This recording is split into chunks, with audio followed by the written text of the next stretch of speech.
See Scott walking. Oh, yep.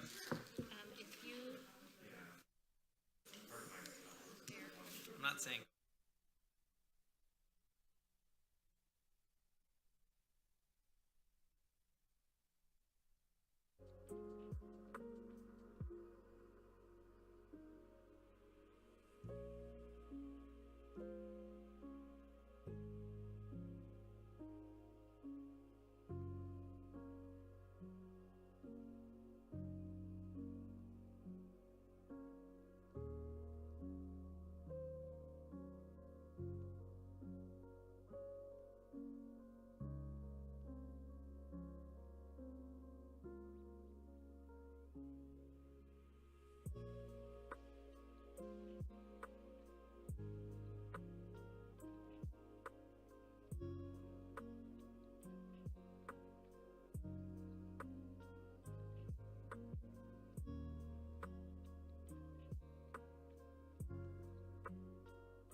I forget I have to do the gavel because I didn't have that for so long when we were on Zoom land. Good evening, everyone. Calling us to order. This is a special meeting of the board, the first of two this week, as we narrow in on candidates for the appointment of the new director of the Ann Arbor District Library. I am Jim Leha, the president of the board, and want to remind everyone that we are also live streaming tonight, as we always do, and that we do and can receive comments and questions via the chat box on the YouTube channel. And tonight, to just frame out what we're doing, we will be hearing from our four final candidates for the position in half-hour presentational sessions. They will present to us on a topic that we chose at our last board meeting, and then we'll have chance for Q&A to follow. And I will let our search firm folks explain the process in just a few minutes. Before we do that, just want to make sure we've taken attendance. Yes. Thank you, Karen. And have we any citizens' comments? Nothing online? Not that you've... Okay, great. Thank you. Well, with that then, I want to introduce Brian Hare, who is with us from Bradbury Miller Associates. Brian will be here at the proverbial table with us tonight to help moderate the process. Brian. Yeah, thanks, Jim. Welcome. So as Jim said, Brian Hare from Bradbury Miller Associates. We are the firm hired to assist the board in selecting your next director. I'm joined by the firm's president and owner, Karen Miller, who's working in the background, as well as Brianna Trudell. So in terms of what to expect, as Jim said, each candidate's going to join us for 30 minutes. They'll spend about 10 to 12 minutes in total, both briefly introducing themselves and then sharing their presentation based on the prompt. Imagine we are 5 years in the future, and as director, you are presenting the 2027 annual report to the AADL board. What's going on at the library since you took over? With that remaining time of the half an hour, we will moderate questions from the audience. If you are here in person, there are some note cards on the seats. You can fill those out and get them to Brianna or Karen or myself. For those joining virtually, the YouTube chat feature will be the best way. We've got some staff from AADL monitoring those questions as well. And then if you are here in person, please raise your hand, and we can come around and grab those. For those, we'll also, of course, try to get to as many questions as we can. Also, please note that everyone's going to have an opportunity to provide feedback on the candidates. For those, again, in person, we have some QR codes around the room. You can scan your phone. Staff from AADL will also be including a link to that survey on the YouTube channel as well. And without further ado, I'd like to introduce our first candidate, Aaron Mason.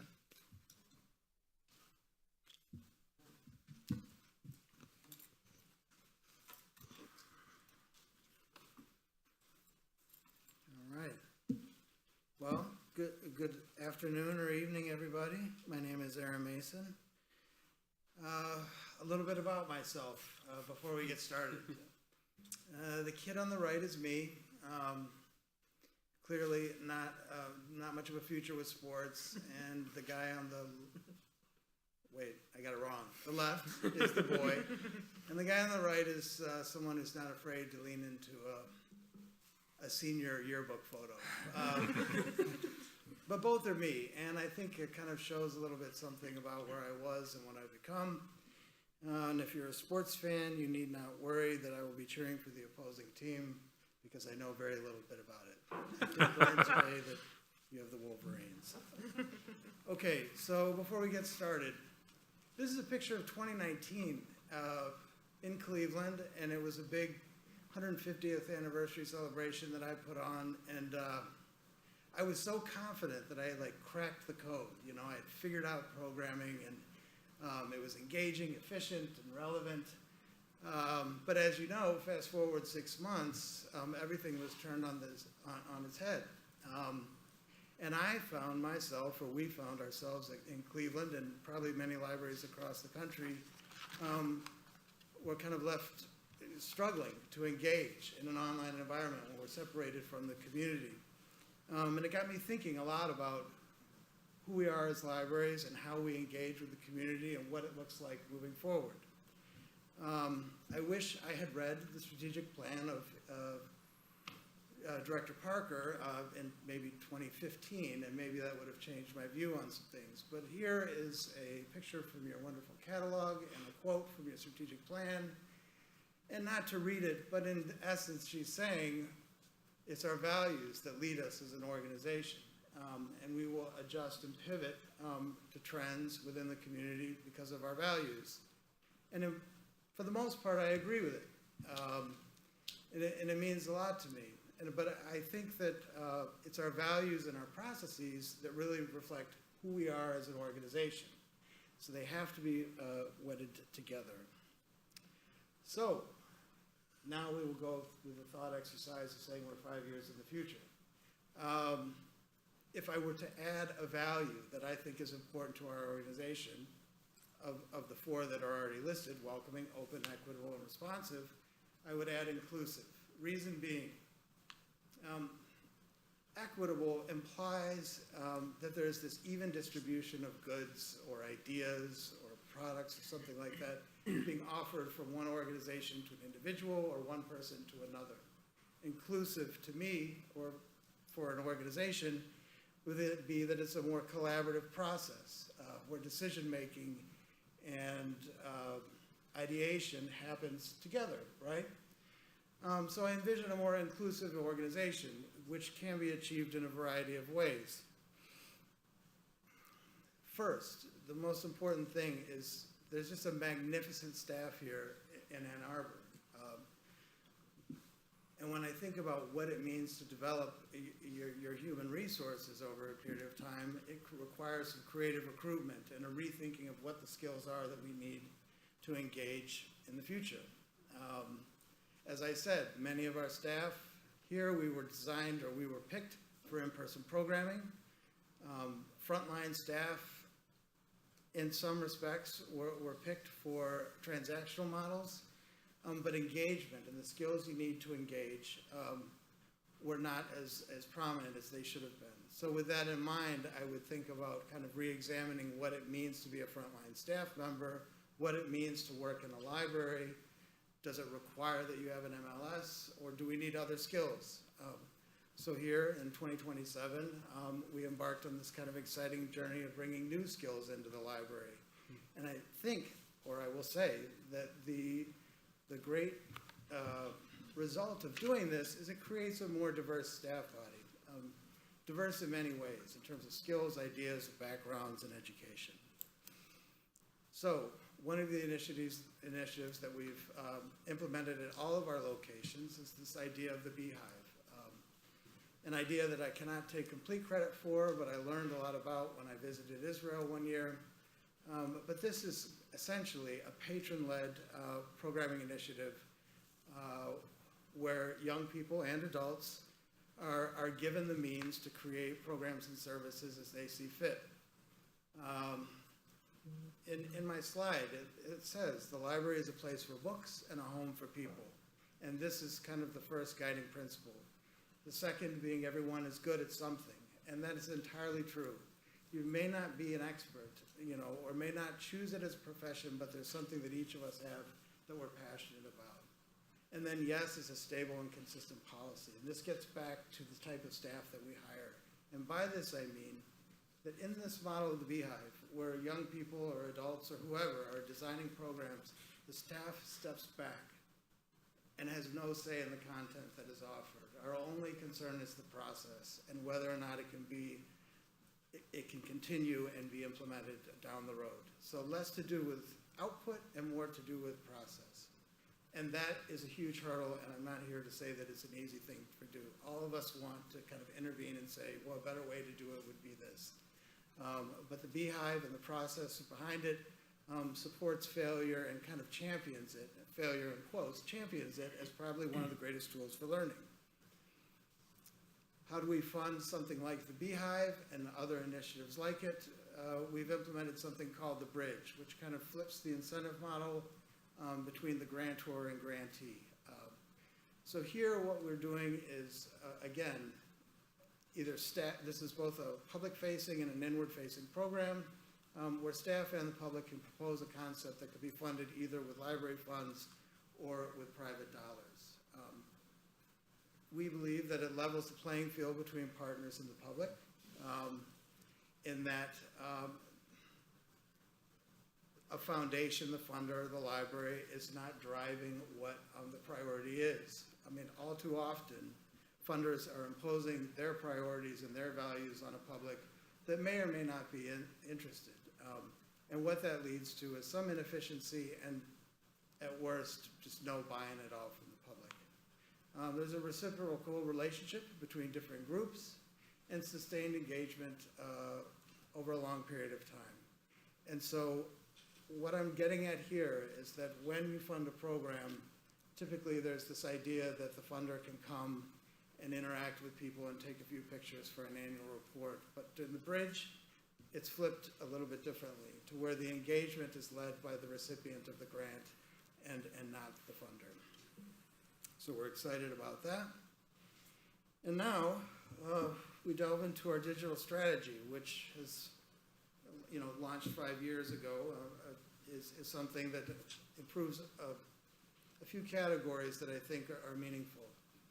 One, we improved access through updating our website and through working out. We improved access through our website. I'm fumbling here, but I'll get past it, so I'll skip to the next one. But again, through our website, we introduced a number of interesting new developments. So whereas funding or connection to funders was typically on the homepage with a link, now we've kind of created a commons within the catalog where people can actually interact with the library through an actual book. And what I mean by this is, if you're reading within a genre and there's a service that corresponds with that genre, that recommendation will be made within the book. If you want to make a donation to, I see some eyebrows raising, but this will happen, I guarantee it. If you want to make a donation with a popular book, you'll be able to do this within the book itself. We've improved engagement through our online website. And we've done this by promoting user-generated content. Ann Arbor Library, hands down, has some of the most amazing digital content I've ever seen from a library. But where we can increase engagement is we're bringing the public in to allow them to produce content as well, which there's some examples of it, but I think there could be more of an investment made in it. And lastly, in the area of innovation, and here's where we get far out. We've implemented a new program called the Decision Tree, or initiative called the Decision Tree. And what this is meant to do is kind of bring in artificial intelligence, machine learning, and algorithms into the library in two areas. One, we fund research around these areas and explore how these technologies can be applicable in our environment. And two, it's outward facing in terms of algorithmic literacy and media literacy. And what I mean by that is algorithms are affecting the very nature of what it means to be literate, right? In many respects, it's stripping away the unique voice of the individual through assistive, predictive text or assistive technologies. So this program, this media literacy program, exposes young people to algorithms and it explains how that they interact with them in life and how it affects them throughout their search for information. And lastly, we've expanded our reach. And to do this, we've kind of looked outwards and we've invested in outreach and worked in the branch neighborhoods, gave voice to the underserved, and eliminated non-resident fees, which to me seems like a good first step to bring in people from bordering areas. All right, and from that, I say thank you very much. And in closing, I just want to say, as I was saying to Karen earlier, the most exciting challenge about taking this job is to work alongside such a fantastically creative and intelligent staff body. But that challenge is no easy task because you can see from the response to the community to what's happening that they're very much invested in it, and you've done everything very well, and I think weathered the past 2 years much better than other library systems. So how do you take an organization's great past that point? It's going to take a lot of work, but who better to do it with than the staff of Ann Arbor District Library? Thank you.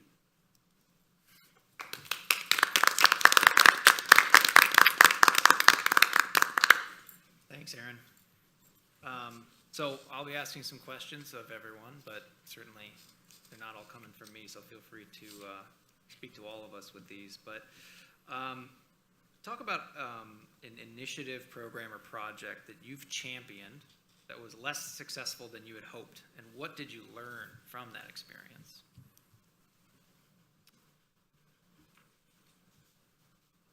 Well, the easiest, the most recent one for me to think about, when COVID came, we shifted after-school tutoring entirely online. It just became evident from day one that it was a dismal failure.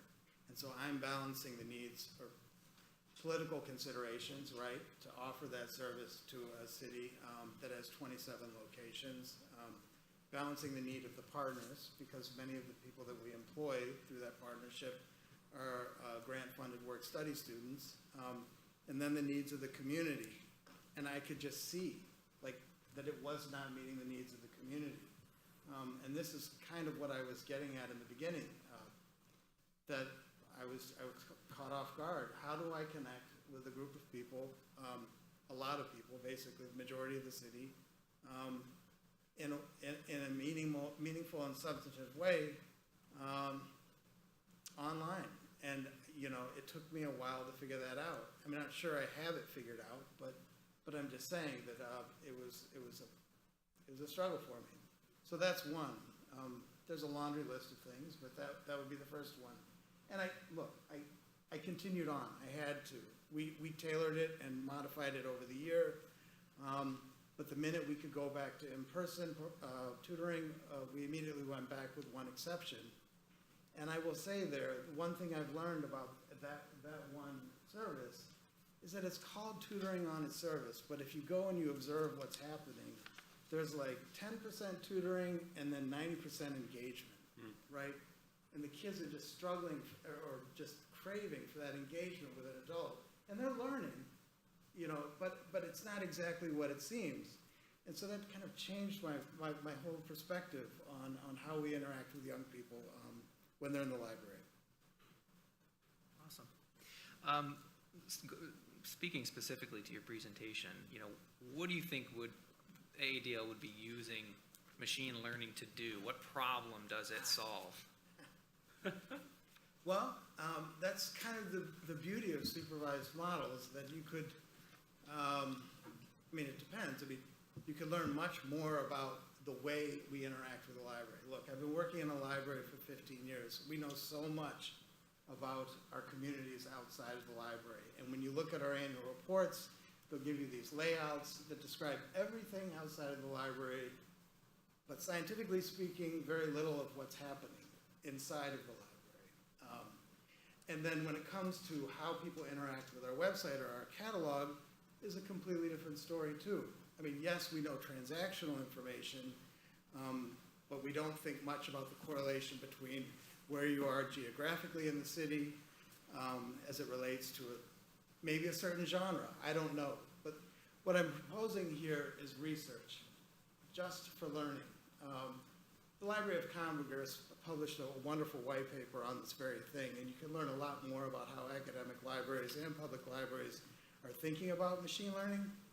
But the point being is, with your proximity to the University of Michigan, it's just a great opportunity to kind of explore this area. And so that's my idea there. Awesome.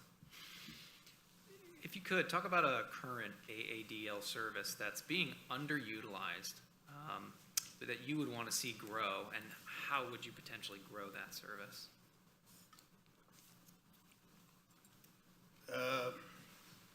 Service? I don't know. I mean, look, I walked in the building, and I think a lot about how we use space. It looks a lot like it looks in Cleveland. And now, post-COVID, many of our spaces look that way. I think a lot about how we could reorganize our space or repurpose space to the benefit of the community. So that would be one thing. I don't know. If you look at projections, as far as adoption of using electronic resources over physical resources, now is the time to think about how we use our space. And we're doing that at the Cleveland Public Library, and I would think that there's a case to be made for doing it here too. We're not too different. But that would be the first thing, or one thing. Sure. Yes. Thanks. So you knew you were going to have to defend the non-resident fee idea. So specifically related to that, how would you continue to offer materials and services to people in the district, not overwhelm it, while also obviously respecting the neighboring libraries and not encroaching on their systems? I was talking to my buddy. He's like, "Don't put that in there," you know. But look, I look at your community, right, and you guys are championing equity, and championing inclusiveness, right? And I look at the fee and see it. I understand what it is. It's almost an intentional barrier, right? Because of cost. I mean, we do it all the time. I think it generates. I mean, the fees themselves are what, $20,000 a year or something. But what you're trying to do is prevent the drain of your materials, you know, out of the system. So maybe we need to do a little bit of thinking about that, about what the cost to doing it would be. But I look at neighboring townships, and I think that right there is a huge barrier for them to taking advantage of the services that we offer. And look, if it doesn't work, and if it is a drain and a huge cost to the library, then I'm not afraid to reverse myself on it. But I think the effort should be made to either eliminate or reduce it, just to increase use. Sure. Can I break the rule? That's fine. How do you make the case to the taxpayer? Same way I made it to you. I look at who's paying the taxes here. And I understand, generally speaking, what the politics are of this area. I mean, if you mean what you say, and like anti-racism or equity and justice are what you want, then you should be open to the idea. I come from a different state and a different city entirely. I mean, if you live in, look, see these ladies? They're not even from my service area. They're from far out. They don't even have a Cleveland Library card, I think, in my community. But they called me. They're from Bangladesh, and they wanted to do a program where they could expose non-Bangladeshi people to their culture. And we gave them money to do that, and we brought them in. I mean, and that is the idea behind bringing others into our library. Did I miss the question? I don't think so. All right. Another one that came through was, how might the Beehive model apply to AADL and, the community at large? Look, it's not a one-for-one, right? I do fully understand that some people want to be provided with resources only, or to come and just enjoy a program or listen to some music or experience some art. But I think with certain populations, there is a desire to create. And to me, it seems like AADL is all about creativity and producing. And this is that model. When you identify, it requires a lot of work on the staff's part, but when you identify a kid with a passion, or an adult, ladies, and whatever your interest is, if there's a desire to bring more people in and create something, we get behind it, provided you follow a process. So I think it's kind of inherent in all humans, this desire to build. And we can do that with the Beehive. And just a little footnote, when I went to Israel, to Beit Shan, to learn about this model, I was so skeptical. I went with my coworker, Erica Marks, who's the head of the Youth Services Department. I said, this is Israel. It's not our community. It doesn't apply here. And she checked me on it, and she said, no, I think absolutely it would work, and kind of pushed me to implement that model at one of our branches. And from there, it took off. So more on that some other time, but I do think it could work. Awesome, thank you. Talk a little bit about how you would describe sort of the company culture that you wish to see at the library. One that's transparent, that's kind, promotes creativity, is disciplined, and fiscally responsible. I think in my cover letter, in my first interview, I spoke a lot about the budget that's under my direction, especially during that picture that I showed you in 2019. And I fully recognize, one, the responsibility of doing that, but two, the hidden cost of really administering those funds in a way that they're effective. So these are the things, the qualities that I think the organization should have. So another question we had was, obviously connecting to the patrons that aren't being served, right, is sort of a key to the library's success. How would you go about connecting with those individuals in the community? I think really we need to take the library to people, and we need to be outside of the library more than we are. I know that AADL conducts research, and I know that there's partnerships with the school district. What I don't know, and I'm happy to learn about, is how do we frame the library experience to people when we're outside of the library. I know when I worked on levy campaigns, we would ask people, well, what's your favorite thing about the library? And they would check off this list. Like, you teach people to read, and you feed people, and something else. And then I would ask them, well, is that what you do when you come to the library? They're like, oh, not me, I don't come to the library, that's for whoever else.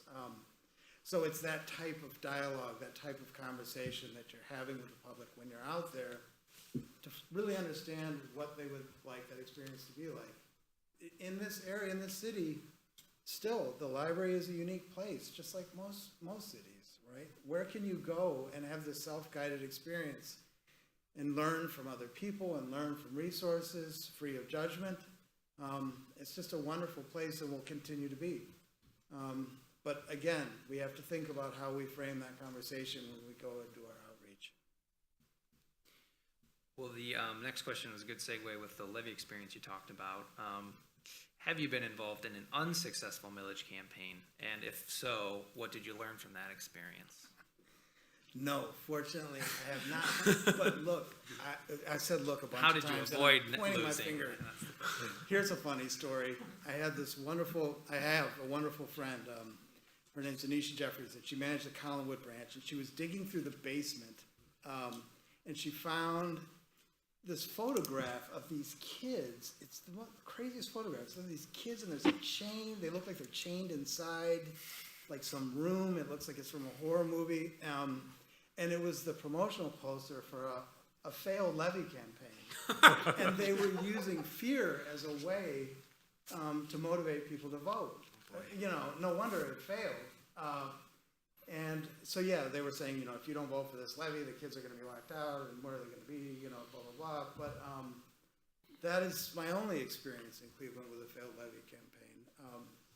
But the very last one that we had was a big leap for us. Normally, we would go for renewals, and we decided to be a little bit more aggressive, confident that we had the support, and asked for something else, which just runs continuously. We don't have to go out every few years, thankfully, but I'm very thankful to the community for supporting us. Thanks. Say more about how job descriptions could change towards engagement, and what are those new positions? What do they look like? All right, that's no fair. I would tell you my story in Cleveland that our director, Felton Thomas, tapped me to lead a department called Programming and Scheduling Services. Programming was never centrally managed at the library. And I inherited a few people, with job descriptions that spoke mostly to the delivery of reference services and books, traditional library services, and they did not suit the needs of the department. So we redesigned them, and we thought more about what we were looking for. In my case, I basically was looking for project coordinators. I wasn't looking for subject specialists, although we do have them at the management level.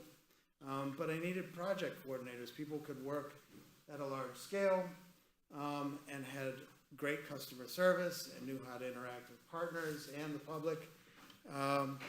And that is what we did. Then again, to your point about what qualifications you're looking for, I think so much about how do you diversify a staff, right? Like, instead of getting the same mindset and the same views all the time. And I think if positions were opened up to permit for a master's in social work, or a master's in engineering or graphic design or something like that, and that's comparable to an MLS, would we be open to that? And look, I have my MLS, and I understand what people are saying, but I think a healthy organization that onboards people and kind of indoctrinates them into kind of the philosophy of the library world, it can go smoothly. But if you don't do that, and you don't teach people kind of the rules and ethics as they relate to our organization, it may not work out. Wonderful. So we've only about 2-3 minutes left. Last question is, what's like one out-of-the-box program or service you've always wished you could implement at the library? Gosh, I've been doing it a long time. I'll just tell you one idea that I had that wouldn't be new to you guys, and you guys do an excellent job of it. But I always thought, like, back in the day, it was called Summer Reading Club, and it was just evident, like, it was not fun. Very little that was sexy about it. Teenagers wanted nothing to do with it. And I was reading a rabbi whose name escapes me, but he has this wonderful quote. It says, "Fiction is a lie that tells the truth." And so what I thought was, we'll just call it Summer Liars Club. And it'll all be about making up stories, right? Kind of turning it on its head. And I was pushing. I'm like, please, it's like, it'll get press and parents will be angry, but then they'll realize, no, we're actually writing stories. But it never went anywhere. But that's one idea. There's some projects that I have going now that are in development. And I don't know where they're going, but that also could fit into that category. Yep. Awesome. Well, Aaron, thank you so much for your time today. Yeah. And obviously not over yet. Right. We look forward to seeing you in the coming days. Yeah, I look forward to meeting everybody in the coming days. And thanks to the librarians of Ann Arbor for giving me some of the photos that appeared in my slides today. And anyway, you guys have a good night. Thank you. Thank you. All right. Nice to meet you. Yep.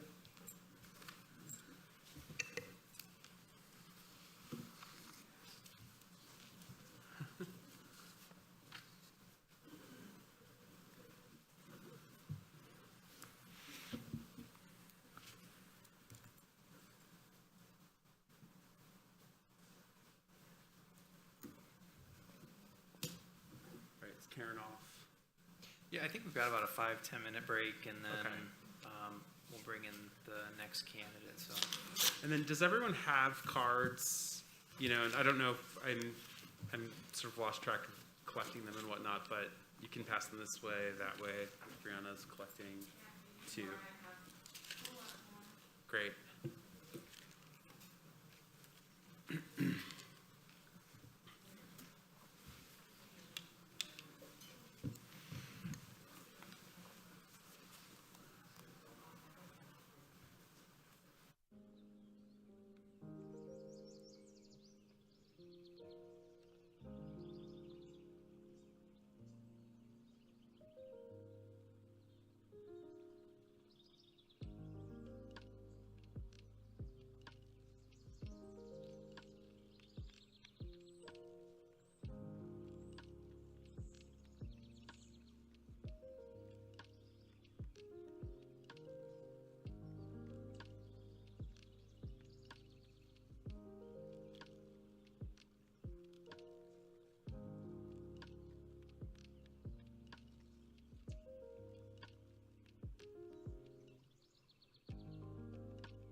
get situated, and then we're going to bring our next candidate.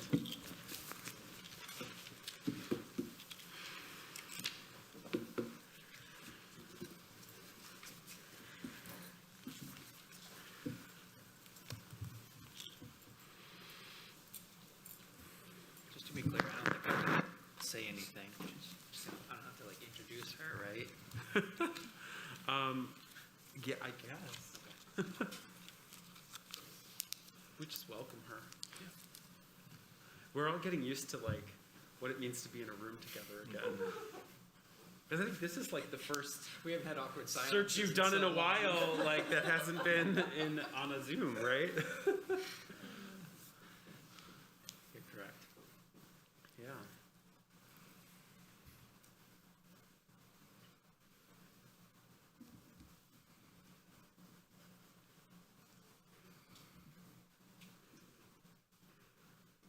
It's your moment of meditation and Zen, everyone.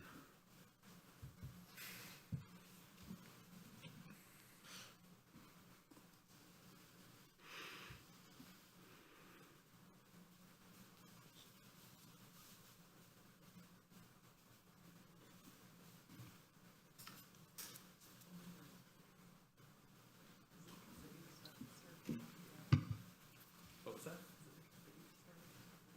I'm not sure. We're just trying to keep the pace of this. It's remarkable. I do. It was marketed heavily through Instagram, and and it's just like a e-ink.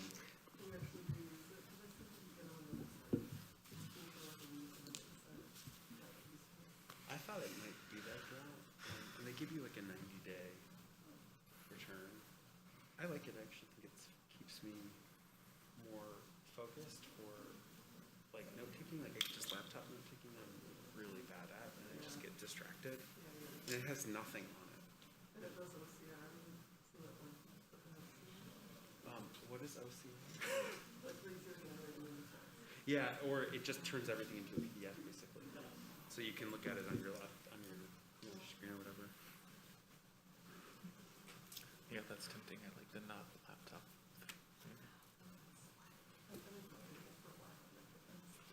It also has a really nice feel. Yeah, I know. Now that we've gathered around the campsite. Hi, Kristen. Welcome.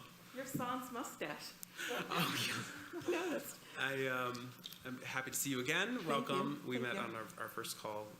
Please begin when you're ready. Okay, I'm just gonna test the clicker. Oh, yeah, because please do. I notoriously touch them and something happens. If you want to present with like your mask on, it is acceptable. Yes. Okay. You don't have to take it off if you don't wish. Okay, got It is up to you. The mics are pretty good if you get pretty close Am I into close them. enough? Yeah. Can you hear? Okay. Yeah. Today was the first day that the city of East Lansing took out the mask requirement, so I'm very used to having the mask. First day at U of M too. Wow, Yeah. So Wow. we're all in the all same kinds of firsts. same place. Yeah. So I'll start out by telling you about myself. I started out at the Columbus Metropolitan Library as my professional librarian, as a rover librarian, which meant that I worked at every single branch and every department at Main Library for my first 4 months of being employed there.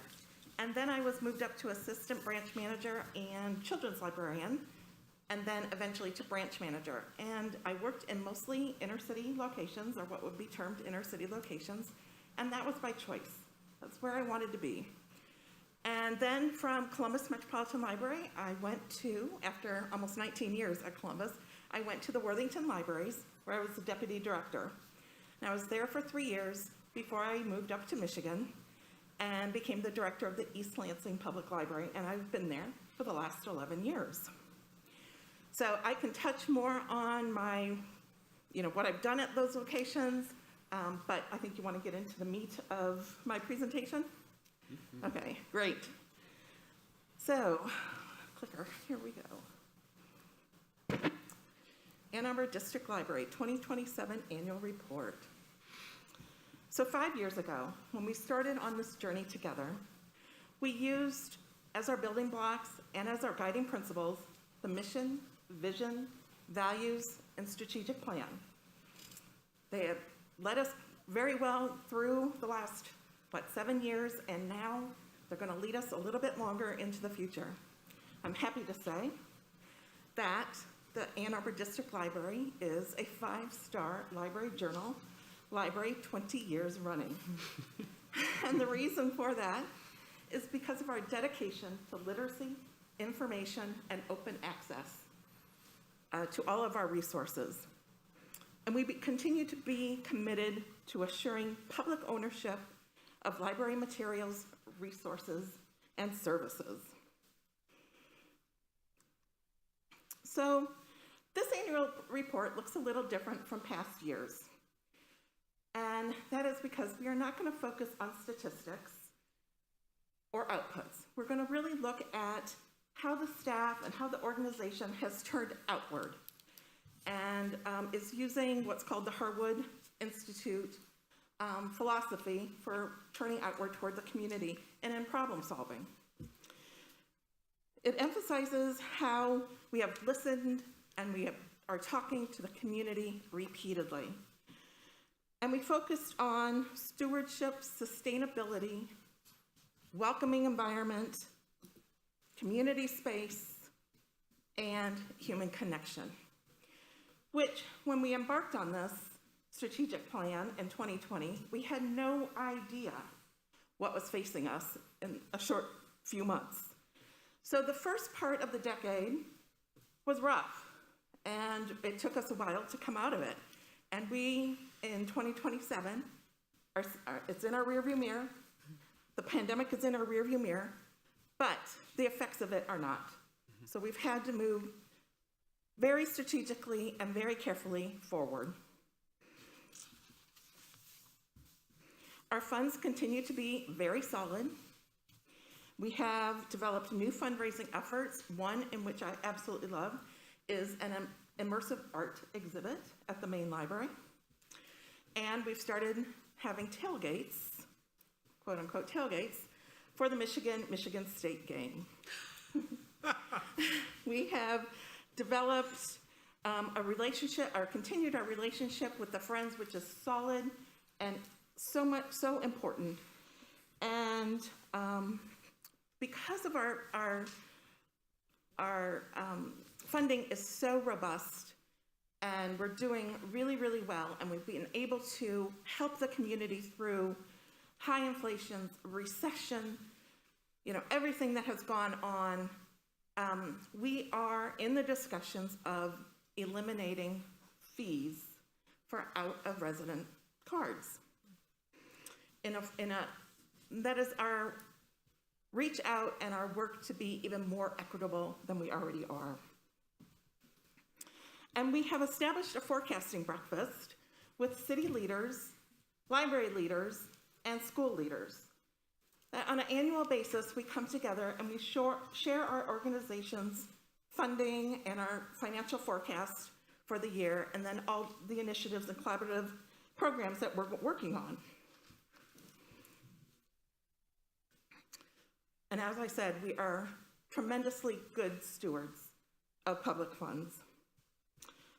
Our facilities continue to be green and growing ever more so green. We have rain gardens in some of our branches. We have solar car parks in some of our locations. We have electric car charging stations and a very robust bike share program. And our fleet, the library's fleet, is transitioning to electric.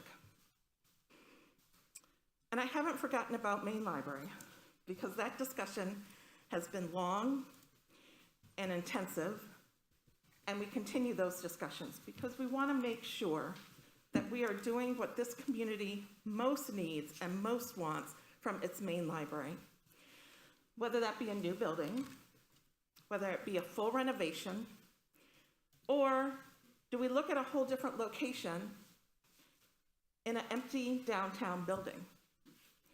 And again, helping with the city's some blight that happened because of the pandemic. The other thing that we've installed in the main library is an incubator kitchen for businesses that are trying to start a bakery or a restaurant, and for cultural programs where food is shared and then the culture and the history of the country or of the people are shared as well.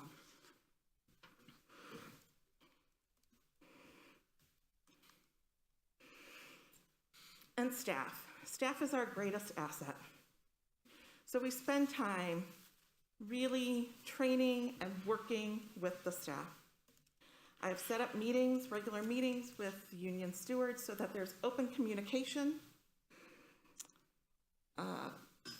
We have created a change team that is a rotating group of staff that meet with me on a regular basis to share ideas and to problem solve.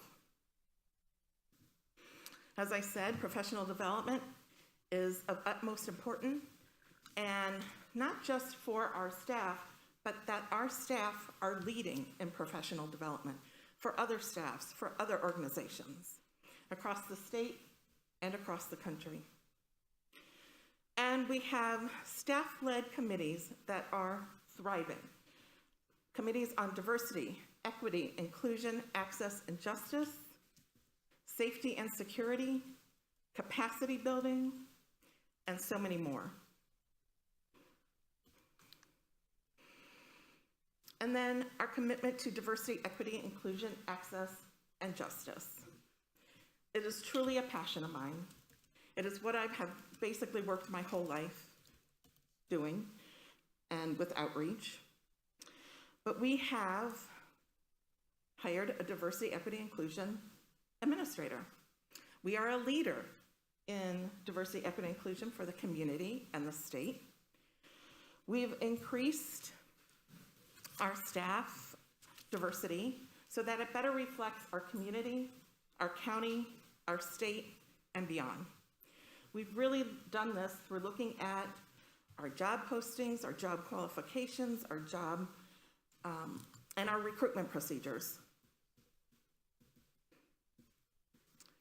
We have ongoing diversity audits of the collection at every location, and not just looking at the collection for representation, but we are looking at whether or not items are properly classified or cataloged, so that Black history or African American history isn't in the 300s, it is in the 900s, which is where history is.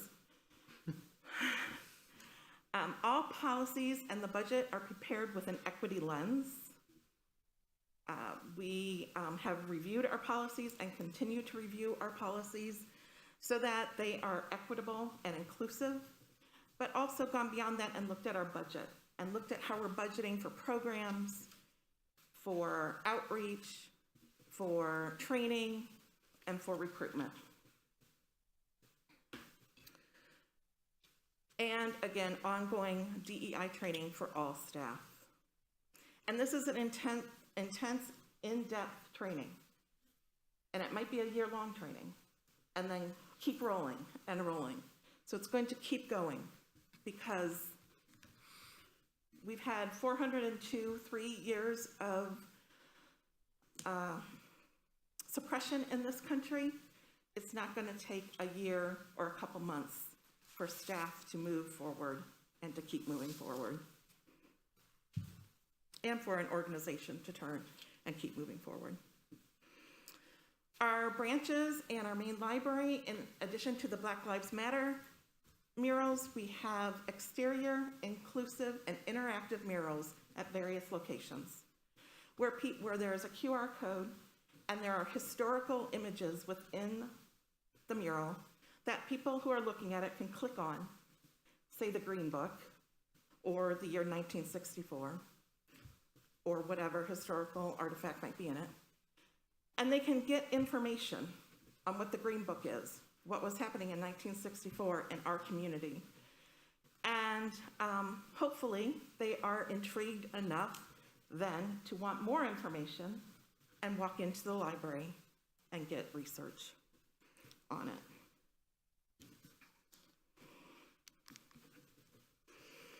Placemaking is hugely important. not only for having a community space and having human connection, but to be seen, and to be seen even more intensely by this community. So we have placed satellite kiosks throughout the downtown and businesses, at the multimodal state transit station, which is right across the street, at the university, and then throughout various places in the community. We've placed these satellite kiosks in neighborhoods, in apartment complexes with high numbers of refugees and immigrants. We are truly trying to meet people where they are. We have put permanent story walks in downtown, along walking trails, at various branches and in parks, and at the splash pad. We have story times conducted in businesses and organizations, specifically downtown, but throughout the community, at coffee shops, in bank lobbies, at grocery stores, where people are at and where we can reach them. And we've placed empathy and equity boxes at our main library and in key places throughout the downtown. These are boxes that have necessities for people who need them and can take them with no questions asked. And we have literacy centers in apartment complexes with high immigrant and refugee populations, where our staff go and have set up these literacy stations or literacy centers, and they are the reading specialists.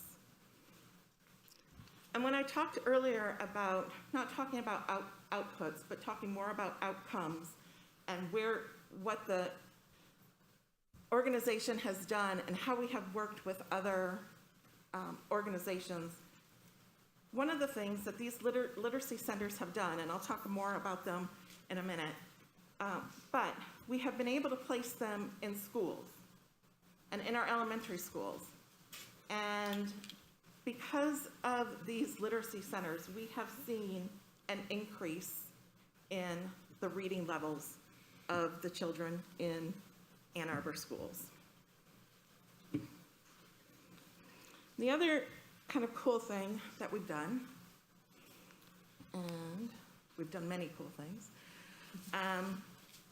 is that our staff is working with resettlement centers and with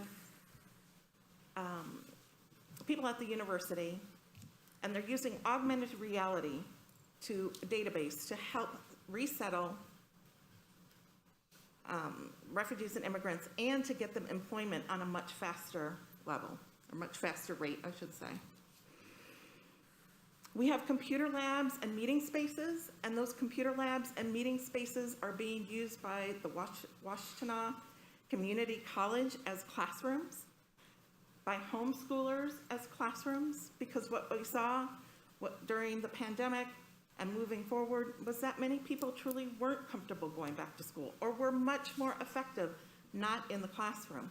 And so here we have the space that we can offer as a classroom to homeschoolers. Our computer spaces are used for English for speakers of other languages. They are used to help with job skills, for employment clinics, and trade skills.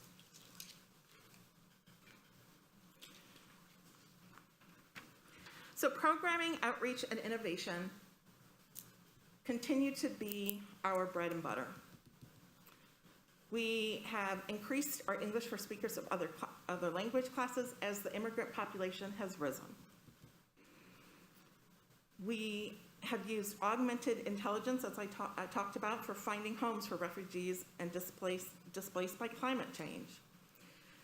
We have started a program called One Book, One Community with the university, which is also their freshman read, where we bring in leaders or authors that unite the community over one piece of literature, so that the community and students are talking together over one piece of literature.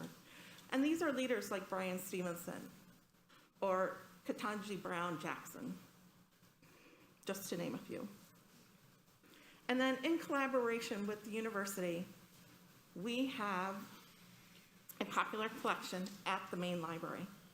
And we have developed a one card for University of Michigan students and Ann Arbor schools, so that their ID can act as a library card here, on campus, or in their schools.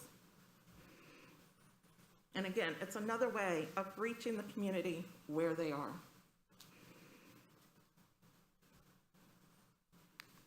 And in further looking at the human connection and helping with isolation, which has been huge since 2022 and 2020, we have started a Check Out a Human program where people can come in and sit with another person that may have an expertise. It could be a doctor, it could be a nurse, it could be the police chief, it could be a social worker, where they sit down and have a conversation with that person for 30 minutes to an hour.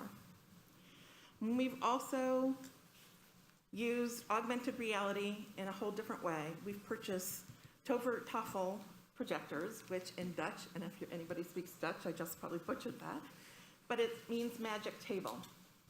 And it's a projector that projects images down on a table, and then you can touch the images, and they move, and you can interact with them. And these are helping our patrons and our community leaders, our community members who have Alzheimer's or dementia issues. We've hired social work positions for resources for the homeless and refugee and immigrant population, but also for resources to staff, because it is important that we keep the well-being of our staff at the highest level. We have partnered with the district court to start court expungement clinics. And we do that on a quarterly basis, where people can come in and meet with judges and get their records expunged up to a certain degree. And as I mentioned earlier, in transitioning our fleet to electric, we have an outreach electric van that is geared to early readers and literacy centers in the schools. And again, these literacy centers are set up to increase literacy efforts to our youngest community members. And again, you're gonna hear me say it, we are meeting people where they are at. We are meeting their needs where they are at. So, and this electric van is equipped with Wi-Fi, so when it goes out and people are in the area, they can access Wi-Fi. It has the ability to carry a mobile 3D printer on it so that we can do STEAM programs, and also has a fleet of laptops so we can do training for a multitude of things, but specifically coding for children.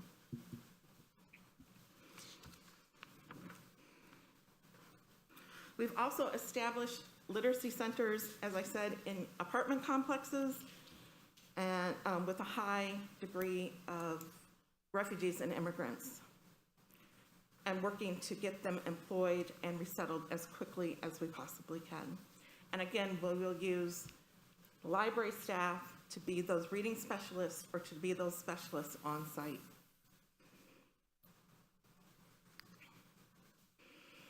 So our staff are embedded in the city council, they're embedded in the community, they're embedded in school board meetings to help look at problem solving, to provide resources, to provide expertise and knowledge, and to help move the city forward, to move the community forward, and to move the schools forward as well as the library. And with these building blocks, and as we've taken this journey together, and the staff and the organization is looking outward and listening and talking to the staff or to the community and using charrettes or community meetings to hear from the community, we are then well situated to embark on the next strategic plan, where the Ann Arbor District Library is leading the community and Michigan libraries into the future.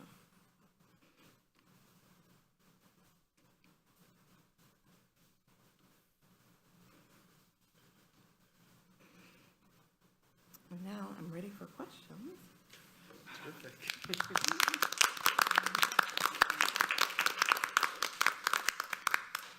Thanks, Kristen. So I'll be asking, but know that it's from the group, so Okay.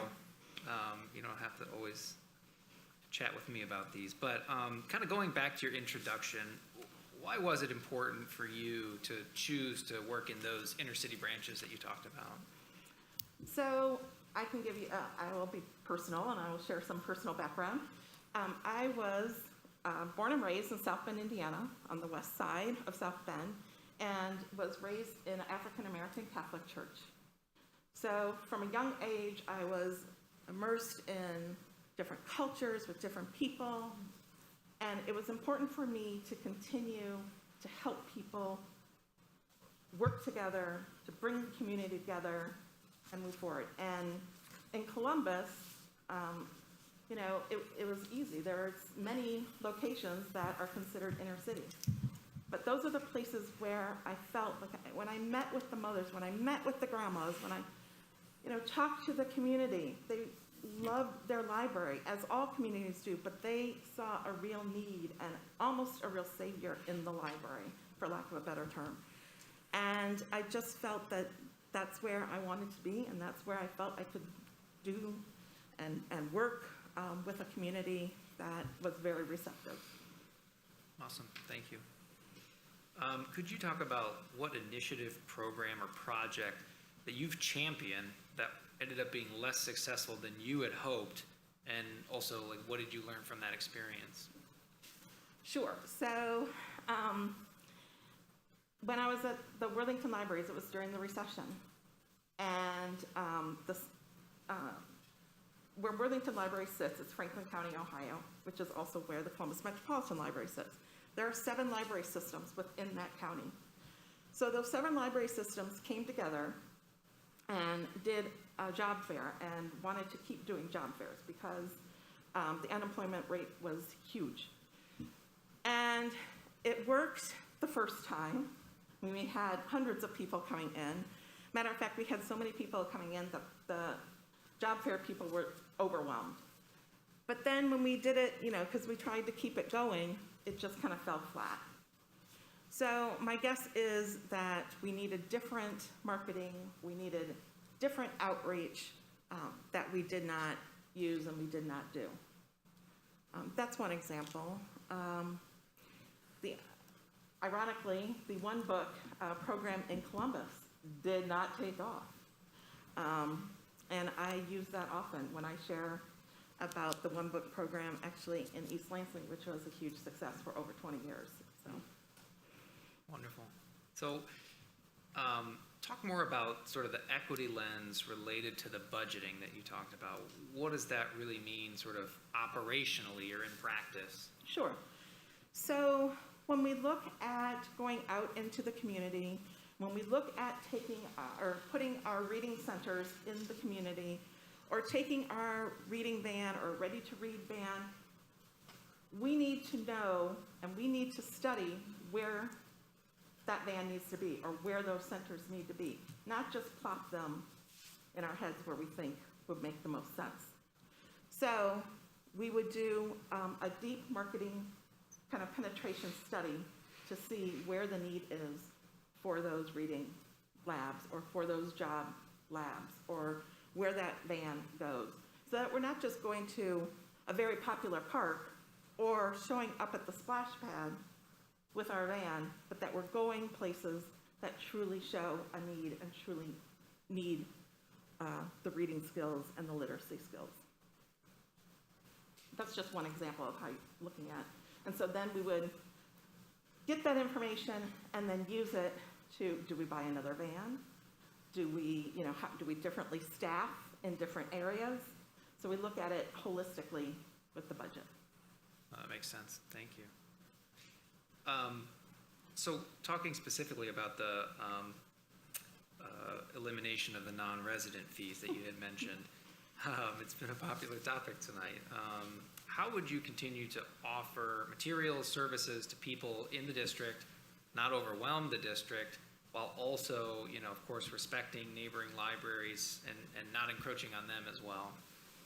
Well, that's a very good question, but coming from Ohio, where anybody can have a library card pretty much anywhere, by being a resident of the state, libraries work together.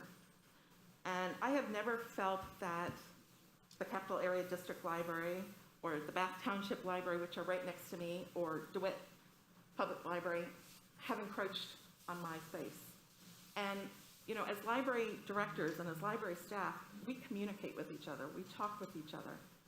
And again, looking with an equity lens, we want people to have library cards. We want people to use library services. And that is just one more wall to take down so that the community and the community at large feels very good about using the library, and it feels like they belong here and can come in without the stigma of having to pay for a card. Thank you. Talk a little bit, you mentioned the forecast breakfast. Could you paint a picture for us of that, what it looks like, who's there, what's presented, and ultimately, what are the desired outcomes? So my vision is that we would gather with the Chamber of Commerce, and it would be a Chamber of Commerce breakfast, say, on Groundhog's Day, when a forecast comes out. And the three leaders, so say mayor or city council member and the school superintendent and myself, would share kind of what our forecasts for our organization's financials will be in the coming year. And then also share some of the great initiatives that we're working on together and the collaborations that we're working on, and how those business leaders that are sitting in that room can be part of it, and also help fund some of those initiatives. So talk about what ongoing training around inclusivity looks like. How do you engage the existing staff who, believe AADL has already arrived at the ideal in that area? Mm-hmm. I'm still on my journey, and I have been immersed my entire life in different cultures. And I think what we do as an organization is we kind of do a cultural analysis of where everybody is. And it's completely anonymous. We use a consultant, and we bring consultants in to do regular training with the staff on a monthly basis and on a rolling schedule, so that we can still keep our locations open. But you have cohorts that you meet with and that you work with. And it could be that we even expand it beyond the library system, and we work with school members, or we work with university members, or we work with community members to continue our journey going forward, because it's a continuous journey. There's always something to learn. It's not just being anti-racist, it's understanding accessibility, it's understanding justice issues. So, there's always work to be done. One day I would hope to not ever say that, but we're still saying it. For sure. So we got just a few minutes left. Mm-hmm. Could you talk you already did talk a little bit about funding. AADL's funding is solid and strong. So what kind of fundraising efforts would both move the needle and not literally and figuratively overtax the community? Right. So I think we look at just really celebrating the community and celebrating the wonderments of the library and the staff at these fundraising endeavors. So like a tailgate, but a tailgate where people come and donate money and can win prizes, or we have a silent auction where they can bid on various things and raise money, and we can raise money with very little overhead in a very short period of time. So if we look at fundraising as kind of more of an event or something fun to do and kind of take those baby steps, I think that is a way that we might not overtax people. However, I will say that, and now we're back in 2022, 2027, I would not do it this year, and I would maybe even look to see where we are in 2023. On the news tonight, experts were saying we're headed for a recession. So, we have to tread carefully and look and treat people. We have to understand that they've been through a lot, and $5 a gallon for gas is taxing. And, people not working because of childcare. We need to be very cognizant of who we're working with and where we're working.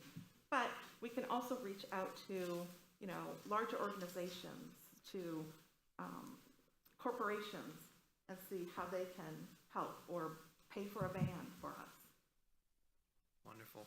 I do have a few unasked questions, but unfortunately we're at time, so thank you very much, Kristen. Thanks so much, Kristen. We'll look forward to seeing you, all of us, again on Wednesday.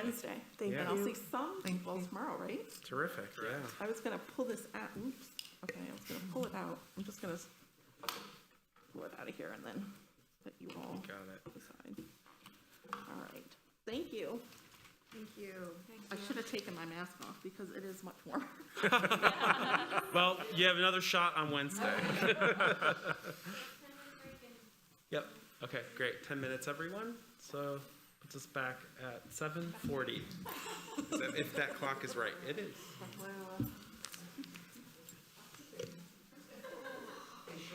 Yes. Are they gonna make the, I just want to be prepared for the security announcement. What time does that happen tonight? That's at 8 p.m. At 8 o'clock. Len is raising his hand up. I'll take care of it. You'll take care of it? Thanks, Len. Good to have Len. We get an uncontrollable security announcement at every meeting, which we forgot about until we started coming back 2 days ago. Did you at least figure it out before Josie's? Yeah. Good. Josie's approach, she just goes, and then she starts talking. She's learned how to hold a thought over. Great.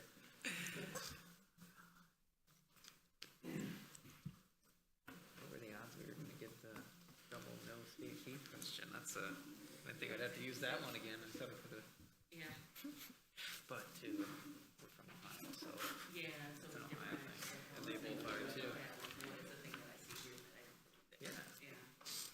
got that perspective for sure.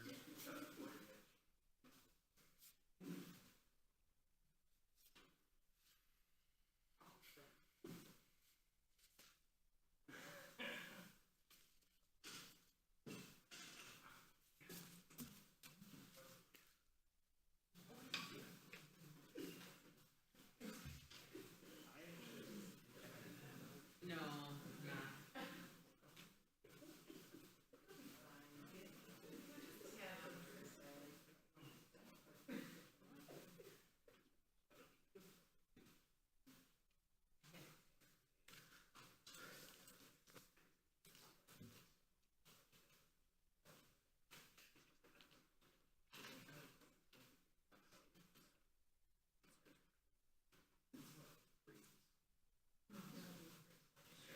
Oh, thank you. Yeah. Yeah. Thanks.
Yeah. She's been good. She's been like coming around. Oh, perfect, because I've been like Sure. oblivious and really trying to survive contact. That's right. I know. I wish we didn't like. I mean, I know we could not, but like, I know, right? It's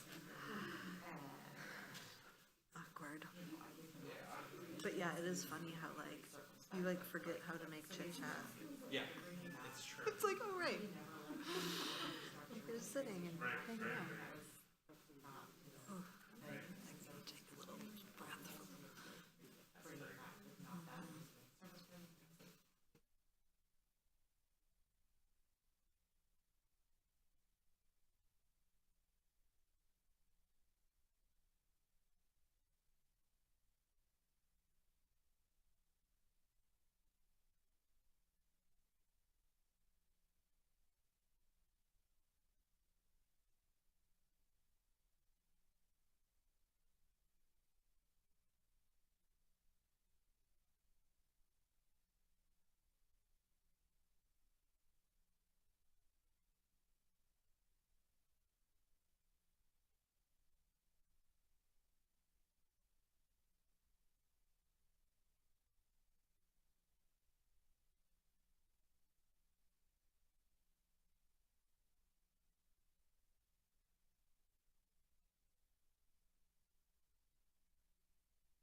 Next candidate, Eli Nberg. Eli, welcome. Hi. You are invited to take your mask off and should not feel bashful about it if you are comfortable doing that and want to. Welcome. You know who I am, and you'll meet the rest of us on Wednesday. Okay. I look forward to that. Terrific. Please begin when you are ready. Okay. So, hello, I'm Eli. My background is in architecture, IT, music, comedy, and puppetry. And my skills include writing, financial, personnel, and facilities management, event production, AV production, and libraries. I first joined the staff of the Ann Arbor District Library in 1997 as a help desk technician. Since then, my jobs have included desktop engineer, systems planner / advanced content designer. I made that one up myself. Network administrator, IT manager, associate director of IT and production, and I've been the deputy director since 2014. So to frame up the library science fiction you're all about to hear, I will not be talking about specific partners. I don't wish to unilaterally impose my vision on them. I also won't be speaking about specific buildings or about the strategic plan because that's your responsibility. And I don't want to attempt to project the decisions that you'll all make over the next 5 years.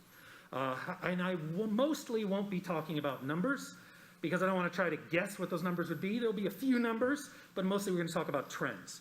However, I will be talking about things that we could do and things that could happen in the world and how the library might respond to those things and how things will be okay. And what we've learned over the past couple of years is how important it is that the library show the community that things are going to be okay. All right, so with that, back to the future. Oh man, my font isn't installed. I had this fancy future font, man. Okay, anyway, Ann Arbor District Library Annual Report 2027. So we'll start off with service levels. So in the year 2026, 2027, we had another pandemic. Now, you all here back in 2022 might be thinking, oh, God, it's still coronavirus. No, it's not coronavirus. Nobody cares about coronavirus anymore here in the future. We all get a flurona shot, or most of us get a flurona shot every year, and nobody really worries about coronavirus. This is something different, and I actually think we did a little bit better this time. A little bit better. However, we did have it come and go, which meant that in this year, we spent 11 weeks in vestibule service mode. We also spent 4 weeks in basic service mode, which is when we have, when we've just opened or about to close, we discontinue events, we discontinue meeting room bookings, those kinds of things, basic library services. But with all that going on, we were able to provide 34 weeks of full service with events and meeting rooms and all that kind of stuff. And that was a big hit. We were very happy to be able to do that in a challenging year. 16 days closed entirely, but I want to make sure 10 of those are regular holidays, so there were not very many extra days where we were totally closed. But we did have 5 days where we were working in resiliency center service mode, which is when this is in partnership with the Emergency Management Association and some of the other organizations in town. When the community is in crisis, usually because of utilities, power, gas, there was a natural gas outlet outage in the middle of the winter this year, and that put us in the position of needing to have resiliency center mode, where we stay open later, we break out all the extra power strips, we provide food and water in conjunction with our partners, sometimes even clothing when it was in the middle of the winter. So all those things definitely happened at the library. There were only 5 days, but those were 5 days when it was extremely important for the library to be here, for the community. Just to touch quickly on our energy use, HVAC energy use was down overall. It has now, believe it or not, been 25 years since Mallet Creek opened, and it was time to replace the HVAC system. We were able to put a ground source geothermal system out there, so that has been able to save a lot of power. Mallet's has always been one of our best performing buildings anyway because of all the dirt on the roof, so this made that even better. Lighting, we're continuing to replace some of the old fluorescents with LED bulbs. Library vehicles, we'll talk about that more in just a second. Other is all like the regular use, computers and things like that. It's hard to take a big chunk out of that stuff, so that stays pretty flat. Embodied energy use was up this year because we bought a bunch of new equipment for projects you'll see later, and much of that was made out of aluminum, and aluminum has a lot of embodied energy, so this wasn't a great year for embodied energy. However, we did have 210 days this year where we ran our delivery route with 0 emissions because we were able to charge the electric delivery truck off of the solar array at the plaza, and so we were able to completely run the route to all buildings twice in the day with no carbon emissions whatsoever. So we're delighted about that, looking forward to doing more of it. All right, so here's some service updates. You're all very aware of Fifth Avenue Arts and Fifth Avenue Labs. Those projects launched over the past couple of years. You can see here one of the photos of Fifth Avenue Arts is sort of a pop-up artist studio / sales space. Fifth Avenue Labs is an incubator for engineering and software businesses, allows them to actually use the space, as opposed to Secret Lab, which doesn't belong to anyone. When you're Fifth Avenue Labs incubator, you're allowed to actually have some space that you can use for your business. And this year, we launched Fifth Avenue Kitchens. That's where all the aluminum went to buying all that equipment. It was something that we needed to do for the building anyway, where we needed some, we were having a lot of luck with culinary classes, and we started to expand on that. So it was the time finally to put in a commercial kitchen, deal with makeup air, all that kind of stuff. And that became Fifth Avenue Kitchen, which is a great incubator for local food-based businesses. It's also something that some of the soup kitchens have been using. We've been able to get a lot of great use out of this community facility. And then one more quick thing is packaged partner services. We find a lot of times we're working with nonprofits that we haven't worked with before. They're not sure how to take the best advantage out of everything that the library can do. So we started kind of packaging and bundling those up. It's like, oh, you look like you're trying to have an event at the library. It's kind of like Clippy. Here's your set of solutions of things that other libraries, other partners like you tend to use. So that's really been helpful both in terms of managing when they're putting items in our collection, we're putting items in their collection sometimes, and also when we are distributing things for them off of our hold shelf. That started way back in the coronavirus pandemic, and that's something that's really expanded since then. So then some bad things happened, and this is just to kind of, the Time Lords won't let me talk about this too much, but first of all, in August 2026, something happened called the phonocalypse. And basically what happened is that everyone's phone started ringing all at the same time, just like in that movie Lawnmower Man that only Gen X knows about. And it was a sudden, constant flood of phones ringing, every phone ringing all the time, and nobody could make it stop. It basically completely made voice calls unusable. Well, of course, what happened? We had all these apps spring up in the meantime. Instayak, Moshi, How Are Ya, Tin Can, PhoneCal, Lotus Dialer, all these things came up. We, of course, launched onto all of these networks so we could receive calls from the users of all these networks. It's funny because it's kind of like back in the old days, you used to have 2 telephones, one for each telephone network. We see that in old ads in the newspaper. But you can imagine how some of the older patrons are not able to do the 6-factor authentication that's required to be able to get into any of these tools. So they're completely locked out of calling us on the phone. They're completely locked out of all different sorts of systems. So what we did is we launched a new correspondence service for those patrons. The Postal Service is actually doing great. It's better than ever, thanks to some of the changes that happened back during your time. And we were able then to launch new services that were based on through the mail, communicating us with through the mail, because that is the interface that is most comfortable to the people who are left behind by this service. Then the Facebookalypse. Now, you'd say, man, Facebook made it all the way to 2026. That's pretty good, right? It's pretty amazing. However, the same botnet that took down the phone system, which was later discovered to be basically an Internet of Things infection, so that everybody's cameras and devices and smart televisions and all these billions of devices that are in everybody's home mixed up with irregular traffic, started attacking whatever it was the people controlling it wanted to attack. That wound up filling everyone's feed in Facebook with total gibberish that got by all of their super smart AI sensors. And then they basically made Facebook unusable. And only the people who had already been knocked off the phone network even noticed, because they had all moved to Facebook to try to stay in touch with their grandchildren and things like that. So what we did in response to that is we launched new in-person and at-home social and informative events specifically for the same audience that had turned immediately to Facebook when their phone stopped working, right? Okay, then the adpocalypse, which people felt pretty good about for the most part because it ended pop-up ads, right? But when the IoT botnet came for the ad-serving, tracking, and federating industry, it was private equity's big chance to offload all of the underperforming local newspapers they had acquired over the past 10 years.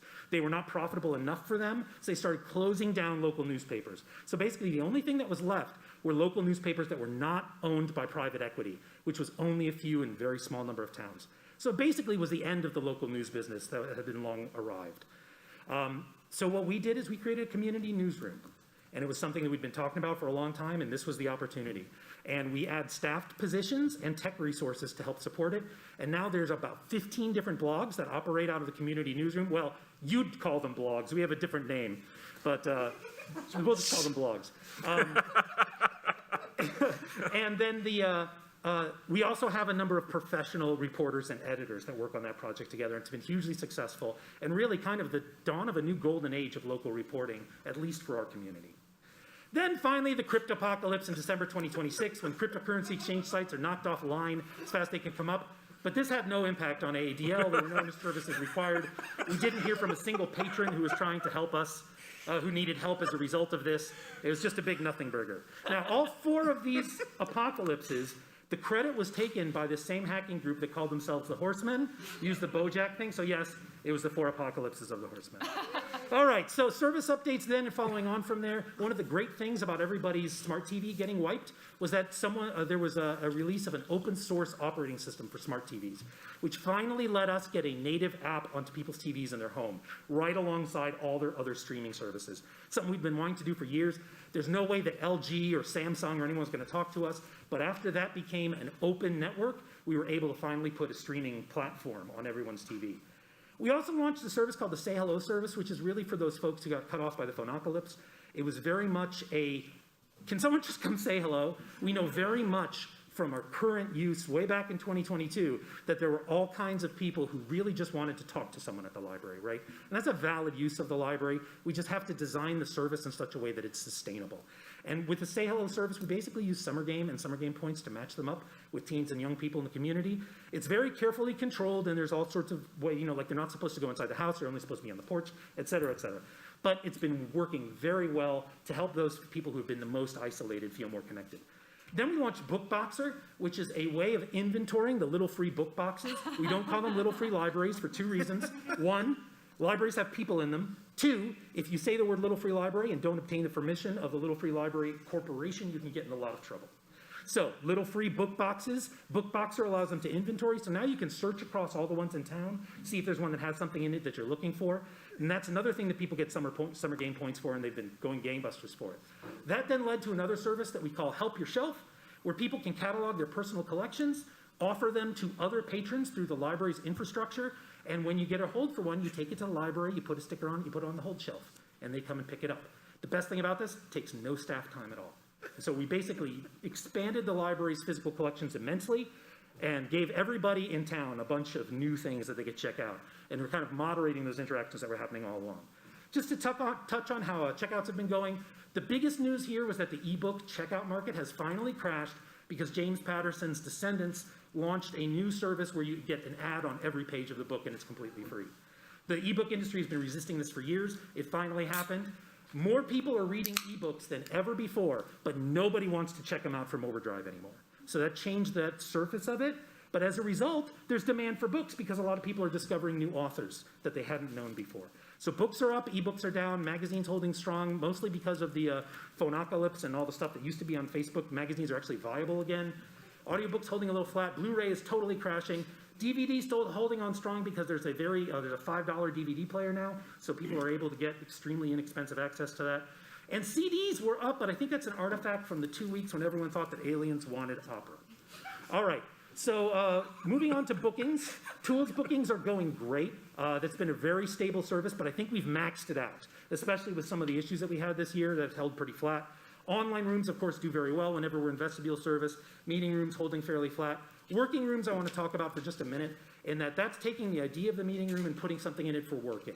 One thing is that, for example, there's the parent suites, where there's a computer and there's a TV, and you can choose which movies is streamed onto the TV. There's also a bunch of new toys, and there's a door that closes. So you can lock yourself and your children into this room and work for a couple hours while your children are entertained by new media. So that's something that's been very successful. There's also one with a letterpress in it. There's one with a 3D printer in it. There's one with a sewing machine in it. There's one with a serger in it. And there's one with a pick-and-place soldering machine in it. So also our program rooms have been going just fine. Our events, again, were flat because of the way the year went. But I did want to mention a program that we started that's been doing very well, which is the community events. The best way of explaining this is like this recitals of children who are learning music. Those places are always looking for places to have their recitals. We developed a package for music teachers that want to have recitals. It's great because a lot of phonocalypse people love to come watch little kids play their music. And so we just get a great sort of cross-community thing. The kids get a nice big audience. It's low hassle for the music teachers. It worked out really well. All right, so just a few featured events here before we get into festival season. Here's something that's been real big for us this year, and that's Protest Lab. Protest Lab is where you can come and make some letterpress protest signs. Because the way things have been going this year, you can also make first aid kits and things like that to take with you to the protests. Community CubeSat, we were able to pool some resources from a couple of different science organizations in town, and we actually launched a satellite this year. And it was in orbit for 42 days, and every time it had a flyover that was during business hours, we had an event to receive the messages from it. One thing we had was a little screen on it, a little camera pointing at the screen, so kids could send their selfie up and see a picture of themselves in space. It was super fun. While it lasted, everything was great, and then we had a party when it burned up. So everybody had a good time with that. Whopper 2026, Whopper is bigger than ever. We now have added middle school teams to that. That's the Washtenaw Area Pickup Robotics League.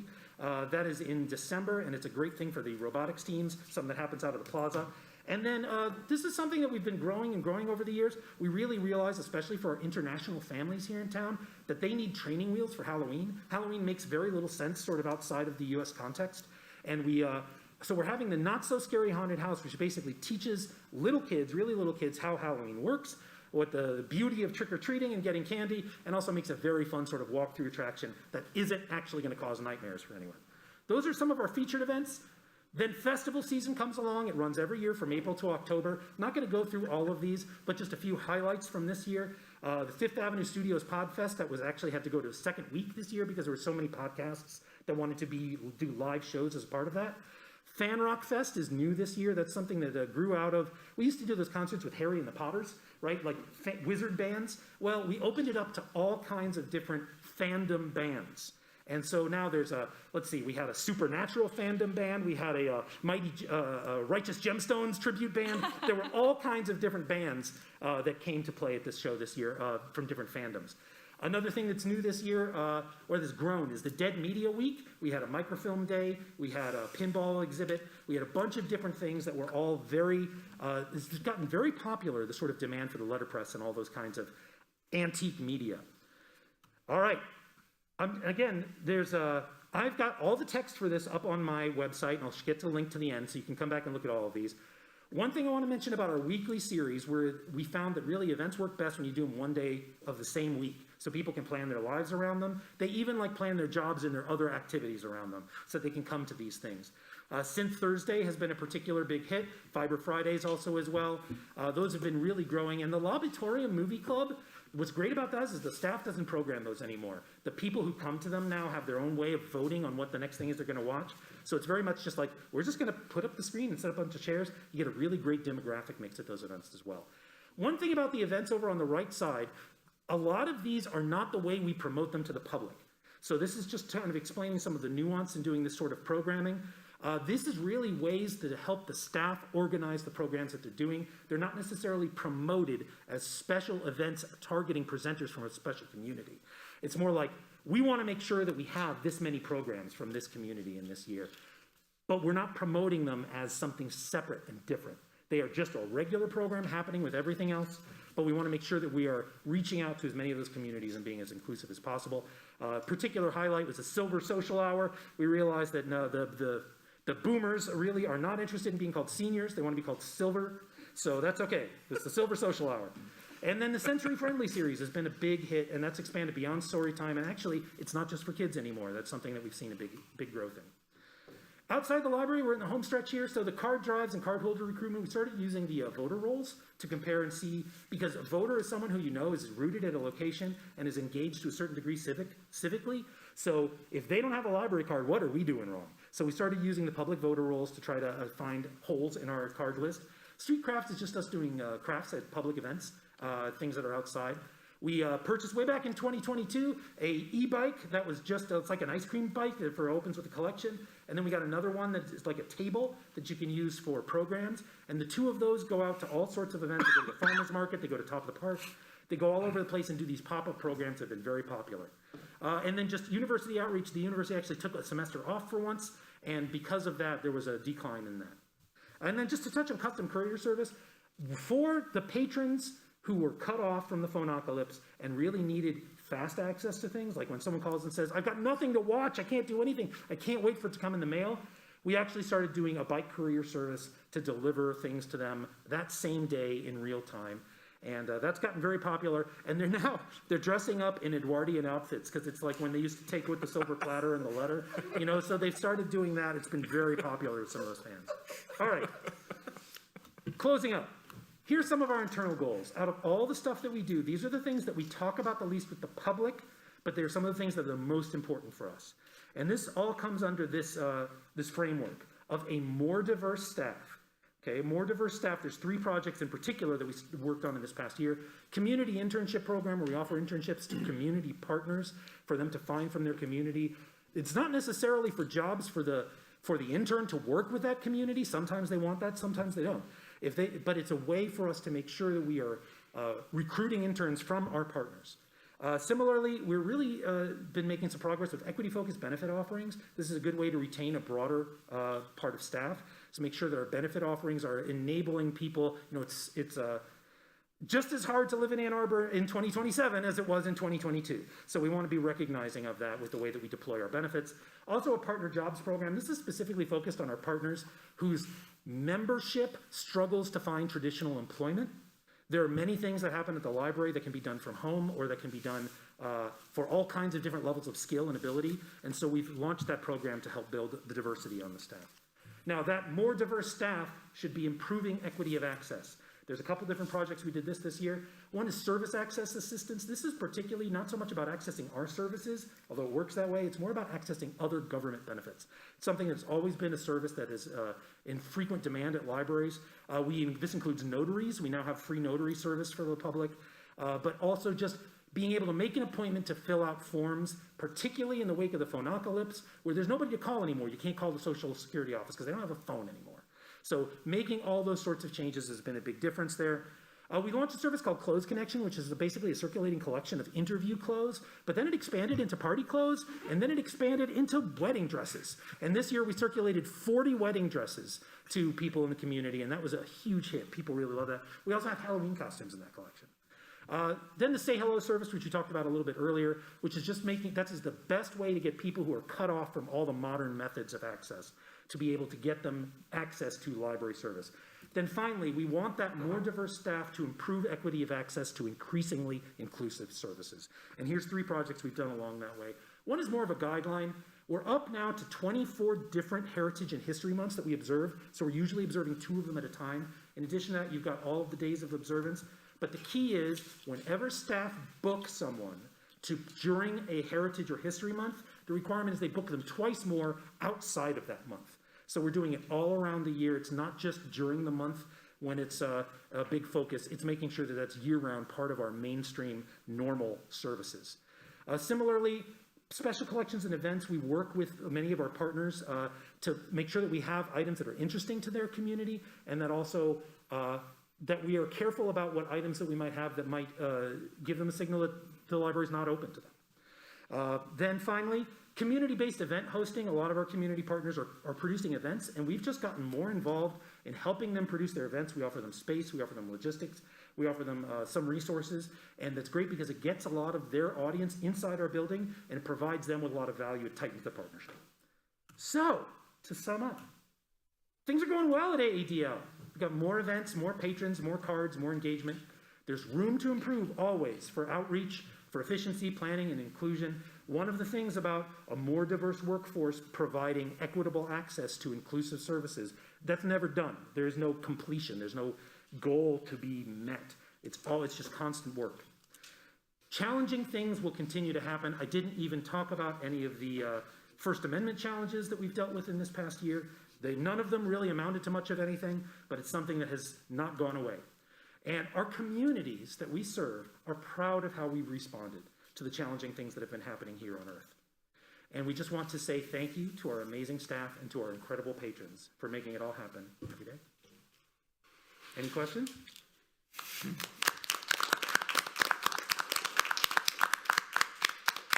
Oh, just real quick, there's the URL, Elitricus, elitrichous.github.io. I've posted this slide deck as well as a text version of this slide deck because I couldn't really read everything that was on all the slides during the time available, but there's a highly accessible version of it up there on the web. Thanks, Eli. I'm going to get started with all the questions Okay. I received.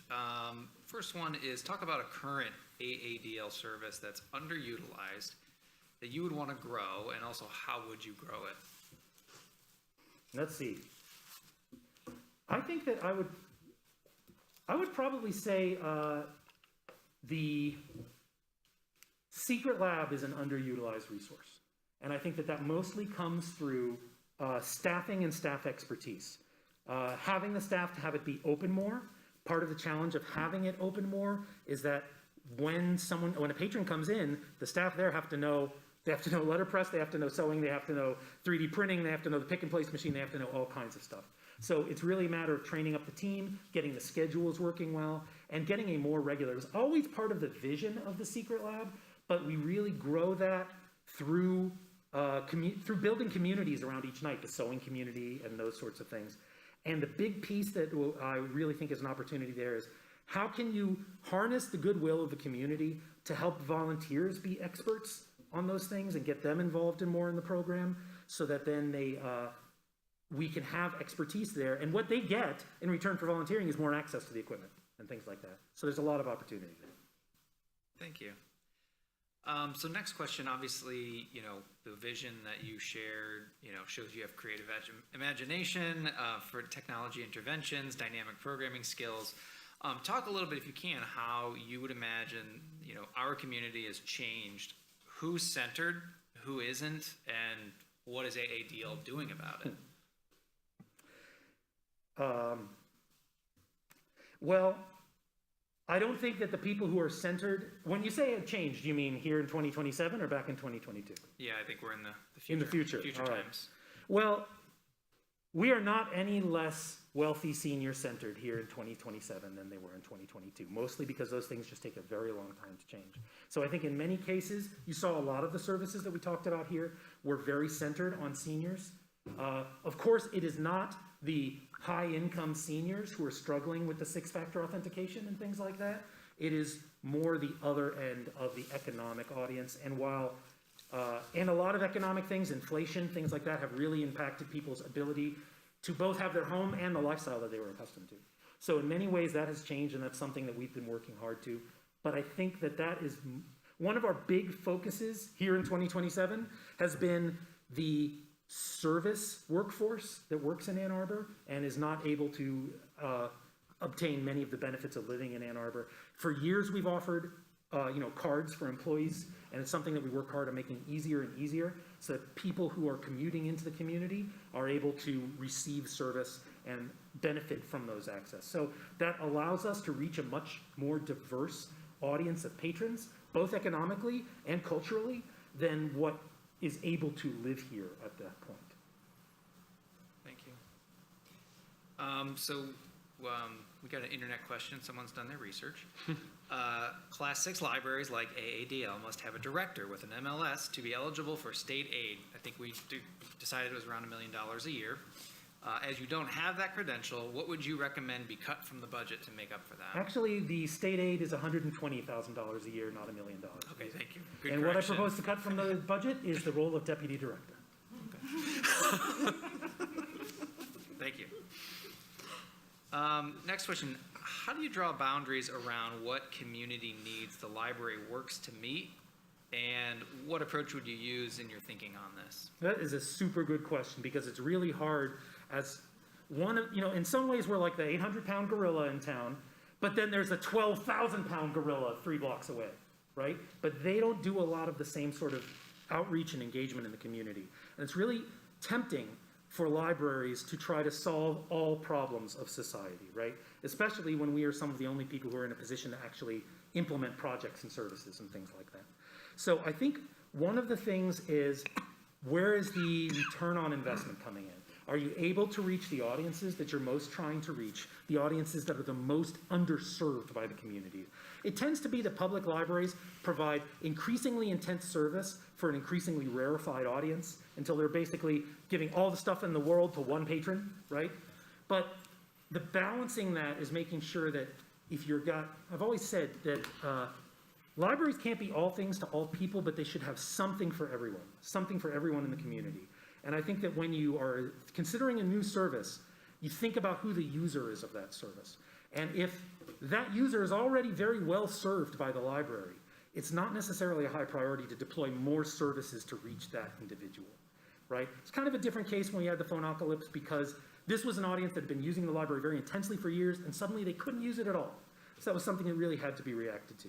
But I think overall, that balance is something that's definitely in consultation with the board, in consultation with the staff, and in consultation with our partners. We don't want to make sure to step on anyone's toes, take anyone's turf away. And so in many cases, we're better to use our resources as a force multiplier to help our partners reach their audiences. And you saw several of that in some of those ideas. Thank you. So kind of going back to your intro, you said 1997 to 2014. What made you stay? You know, where else are you going to do all this stuff? I mean, it's an exciting place to be. We're fortunate to have a lot of room to maneuver. We're fortunate to have the support of the community. We're fortunate, frankly, to face very few of the problems that public libraries in the U.S. face, whether that's economically or culturally or from pushback or any of those sorts of things. You know, so it's, and, you know, none of this stuff has to make any money. None of it. You know, how many other places are you able to do this type of innovation, this type of new ideas, and none of it has to turn a profit? We don't even understand the notion of turning a profit, right? Our goal is to expend the resources and get the most impact for the money that we possibly can. And so that's exciting. You know, where else would I go? Well, I have a few more questions left, but we're out of time, so I appreciate you giving us those answers. Okay. Thank you all so much. Thank you for this opportunity. Thank you for listening.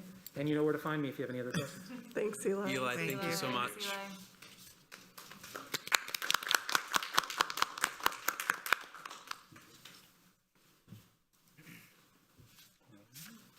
I want to make a comment for the record, since we are, since it came up in Eli's presentation, which is that it was the board's decision to not require an MLS for this position, because we don't believe that that credential is the most important one, and we wanted to create a position that would be open to many folks with lots of relevant experience, which is an equity stance on our point.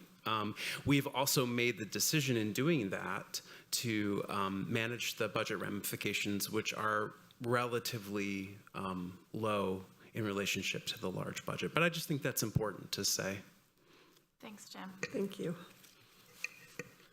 All right, are we taking a break or are we moving on? 5 minutes, thanks, Karen. 5 minutes. Okay, 5 minutes. By my clock, that's 8:18.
Right, everyone tucked back in.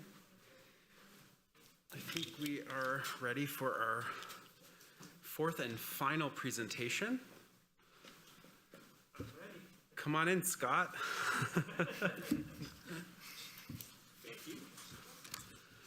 This is Scott Dimstra, and Scott, I'm Jim Leha. We met during your first interview. Welcome. You'll meet everybody else on Wednesday. Okay.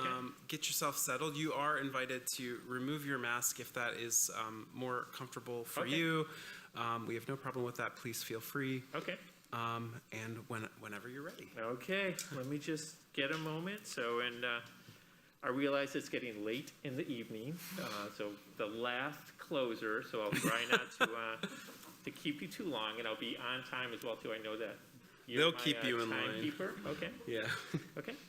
So I was instructed to begin with a short bio of myself as well, too. So I graduated right down the street from the School of Information at the University of Michigan.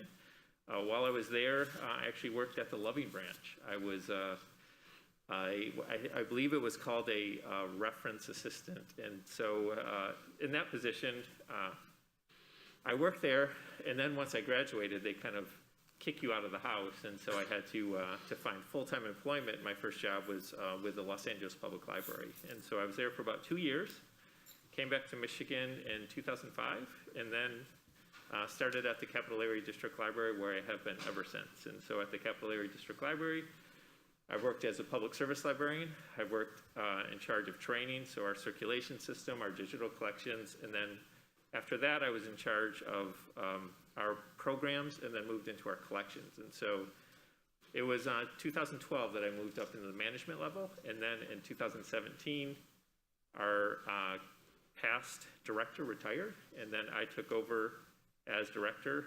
We had an internal process, and I was one of the candidates, and they selected me, and I've actually enjoyed it ever since. I did not go in expecting to be a director or actually wanting to be a director, but I found that I've truly enjoyed management and actually being a leader for my library system as well, too. For the profession, I'm part of the Michigan Library Association. I serve on the board of the Michigan Library Association as treasurer. I'll be on the ballot this year as president-elect, and it's basically I will serve whatever role that they need me to do for that organization. I feel invested in the profession, and so I will help out whatever way they need me.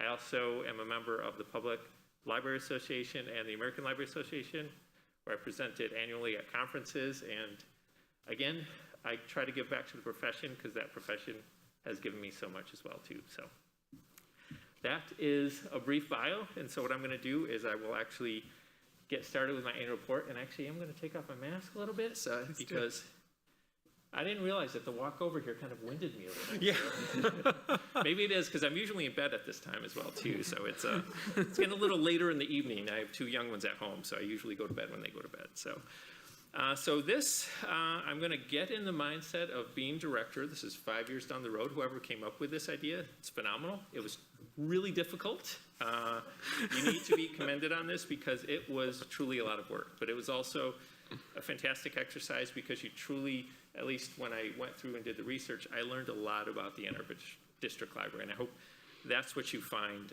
when I have my presentation here tonight. So I'm in the mindset, it's 5 years from now, you've given me the job, I've turned 50 in the meantime, and I'm here to present my annual report to you. So this is the 2027 annual report for the Ann Arbor District Library. And in creating this report, I looked at your strategic plan, which was first adopted in February 17, 2020, which was right, we didn't know it at the time, but right when the pandemic was happening, but we kind of classify it as right before the pandemic. And as strategic plans go, it's phenomenal. It was actually a strategic plan where you could see what you as a board, what Josie as a director, and what the staff of the Ann Arbor District Library truly wanted to do. They wanted a plan that was flexible, a plan that, as that logo implies, was a compass for the organization for the future. So it could be used to guide day-to-day decisions, but also long-term decisions as well, too. So 5 years later, here we are in 2027, and we've used that strategic plan you'll see in the annual report.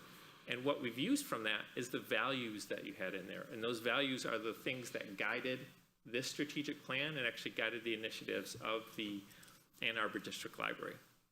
I've also added a quote from who I think is the best director in the country right now for public libraries. I know I made a joke to the executive committee way back in 2022 when I was interviewing, saying if Calvin Watson applies for this position, tell everyone that the job is filled and hire him for it, because he is truly phenomenal. And he had a quote that says, "I remain convinced that the way forward is to partner with businesses and organizations that have a shared purpose in uplifting and serving the underserved. We are truly stronger together." And that's what you're going to see in this annual report tonight. Not only do I talk about values, but I talk about community partners as well too, and community partners that help us serve the underserved. So the first goal that we talk about is welcoming. So welcoming was a value that the Ann Arbor District Library has. And welcoming in that you decrease barriers to access. And so a goal for us was to ensure that children and adults with disabilities feel comfortable visiting the Ann Arbor District Library. Ann Arbor District Library has amazing branches, 5 truly phenomenal branches that I can tell you libraries throughout the state are very jealous of. They are fantastic libraries. What we need to do is make them accessible for everyone. So what we did is we worked with a company out of mid-Michigan called AADL to do virtual tours for each of our libraries. That seems like a small task, but what those virtual tours do is show individuals with both children and adults with disabilities that they can take a tour beforehand to see if there is any accessibility issues, where the restrooms are, or what the screenshot shows where the self-check station is. What do you do at the self-check stations? And what we have done is actually added videos and photos into the virtual tours so that people know what to expect when they come into the space. And what I mean by know what to expect is, what do I need to do when I fill out a library card? What's it like when I attend a story time? You can actually add those videos to these virtual tours. And again, what that does is it makes people feel more comfortable who have anxiety before they actually visit the space. The next value was equitability. So what that is decreasing barriers to use. And one thing that was heightened during the pandemic was barriers to food access. And you might say that's an interesting point for a library to kind of go into the avenue of food access. But again, that's relying on our community partners. So 2 of the community partners that we partnered with for this is Food Gatherers and also the Ann Arbor Transit Authority RIDE. And what we did is try to alleviate hunger and transportation barriers so that everyone in our community can access library services. The way that we did that is we partnered with the Ann Arbor Transit Authority so that you could check out 30-day bus passes with your library card. At our story times and play groups, we worked with Food Gatherers to have food for families. That's not only the children, but the adult caregivers as well. And what that does is it reduces the time trade-off that families have to go through if each of those tasks are done individually. So if transportation is an issue and you're thinking, can I go to an educational event with my child, or do I have to spend that time trying to get food, this decreases those barriers. And it's something that the library can play a role in, and there's 2 strong partners that the library partnered with to be able to do this. And again, it goes back to the equitability value. The next one is open, and this is open access. Open access that gives you the freedom of thought, but open access that you can follow the topics that you want to discover as well too.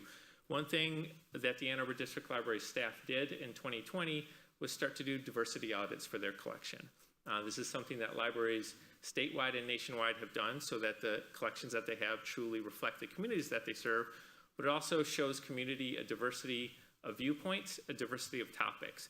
One of the things that we did in 2027 is we did that same diversity audit for our digital collection as well too.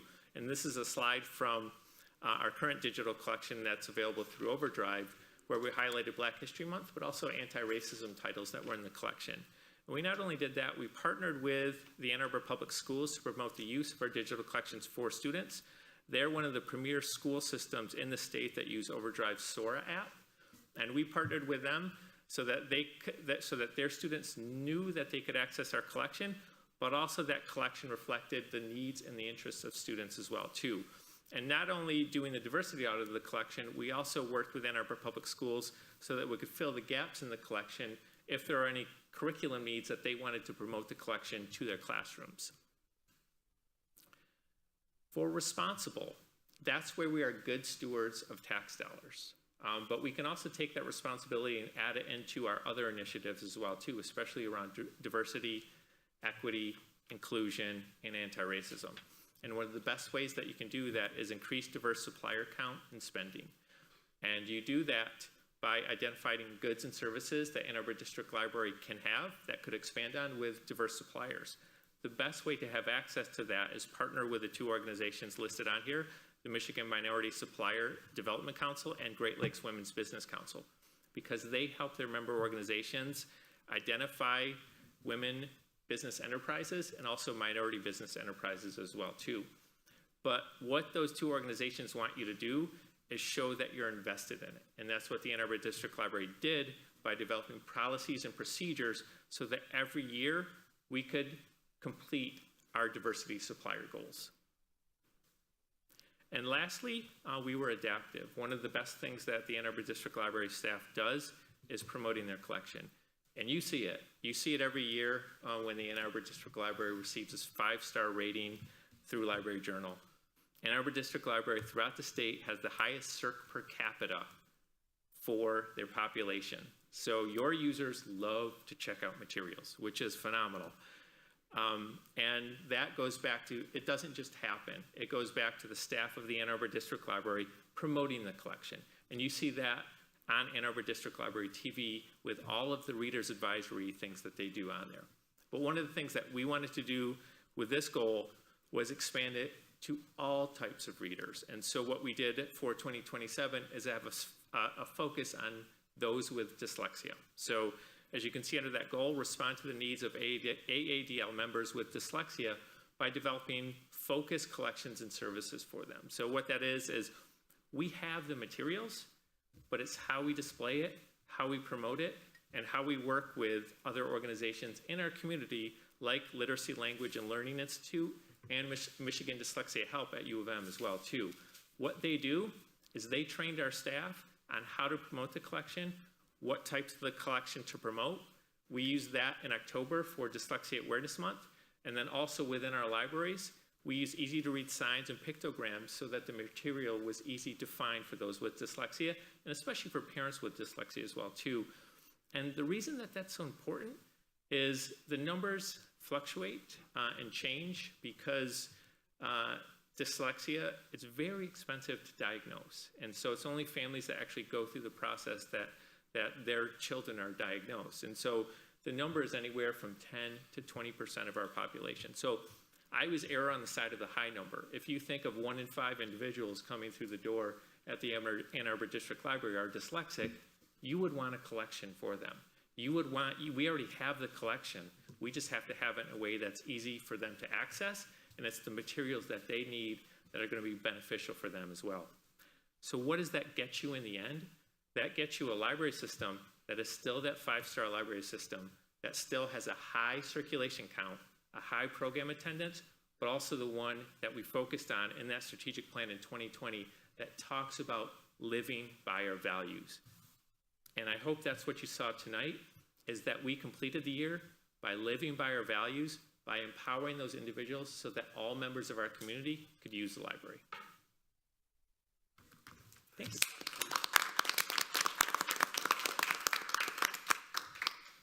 All right, Scott. So talk about like an initiative or program or project you've championed that was less successful than you had hoped. And what did you learn from that experience? Sure. One project that we had at the library that I work at currently, Capital Area District Library, there's a real issue with broadband access and the digital divide. And if my IT director is watching right now, I have to give kudos to her. Her name is Michelle Knox, and she always talks about a three-legged stool approach to this. So it's access to the internet, it's training, and it's also having access to devices. A number of years ago, there was an initiative through Microsoft that you could apply for grants that you could use TV white space, where if you had Wi-Fi access in your library, you could broadcast it to, say, a community center on one of these channels. We loved it. It was going to be a huge initiative for us. We got the grant funds. We administered it. It was going to go from our downtown Lansing library to a community center. It didn't work. And so we advocated it strong with the city of Lansing. We advocated it with our members. There was just too much interference between our facility and the community center that we were sending it to. So what we had to do is we had to come up with a compromise, which was bringing Wi-Fi hotspots to this community center. So it wasn't the end product that we wanted to, but it was definitely a learning experience, I'll say that. For sure. Great. What does ongoing training around inclusivity look like? How do you engage existing staff who may believe that AADL has already arrived at sort of the ideal in that area? Sure. Well, I would say that it doesn't stop. So even if you went back to my diverse supplier slide, both of those organizations that you're members of, you don't just stop with that one. They want to see a percentage improvement each year, and I think that's what you have to do for diversity, equity, and inclusion in your organization as well too. You can't just have one training. It has to be yearly training. It has to be more than once a year training. And the thing that I see in going back and preparing for tonight, I was looking back at your past strategic plans. I was looking back at our past strategic plans and looking at some of the things that we've done in the Michigan Library Association. And this wasn't a topic of discussion, say, 5 years from now. But you see the importance of it, and that it isn't just, we didn't stop in 2020, we didn't stop in 2021, that it continues to be an initiative in 2022 and in coming years, because it is integral to, if you are a public library, it needs to be part of you. And it there's been some controversy in different communities in Michigan. I don't want to take too much time or get off too much topic with this, but in talking to the director of the Michigan Library Association, there's been pushback from the Michigan Library Association because some of their members see an initiative like diversity, equity, and inclusion and belonging as too political. It's not. It's a human rights issue. And if you're a library and you're not going through training, you're not having programs, you're not having a collection that exemplifies that, then you're not serving your role as a public library. Thank you. So talk about the collections audit for diversity. What does that look like? How is it done? And what are the challenges and opportunities for something like that? Well, one of the best things about it is there's a number of libraries that have gone through it, and so there's a framework out there for it. But there's a couple of different steps that you can take to do it, and I'll just one that I'm most proud of is how we've done it at Capital Area District Library.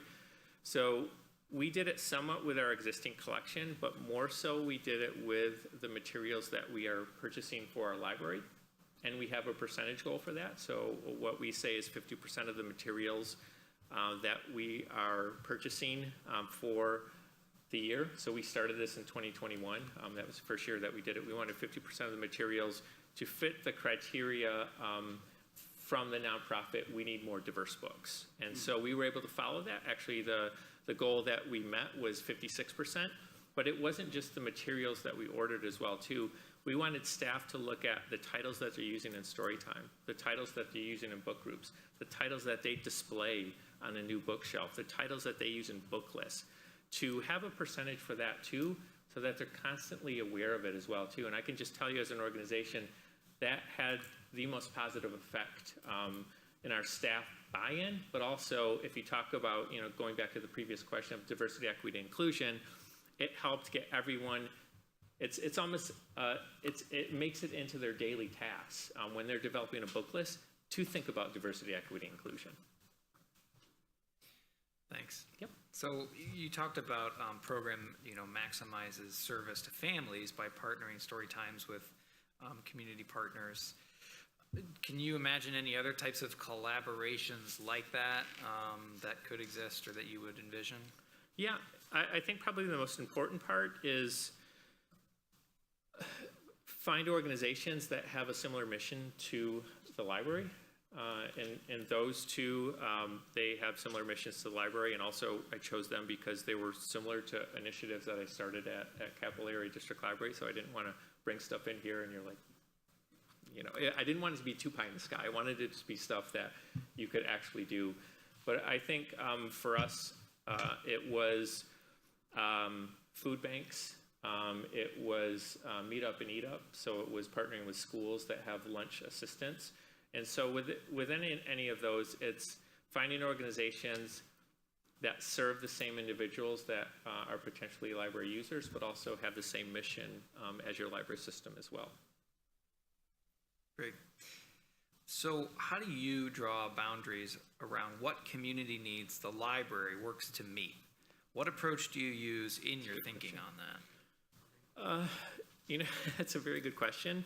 One of the things that we need to think of is sometimes we can't be all things to all people. And this came up recently with distributing COVID-19 test kits at libraries. There were some libraries that wanted to do it. We at the Capillary District Library chose not to. The reason for that is just some of the medical issues that might have come up in distributing COVID-19 test kits. What if someone tests positive on site? What if someone wants to take the test on site? What if someone comes and asks a question to your staff about how to take the test, or if they just test positive, what do they do? So I think as a library system, you have to ask yourself, we cannot be all things to all people. What fits within our mission, what fits within our vision statement, and what fits in with the values that I talked about in my presentation.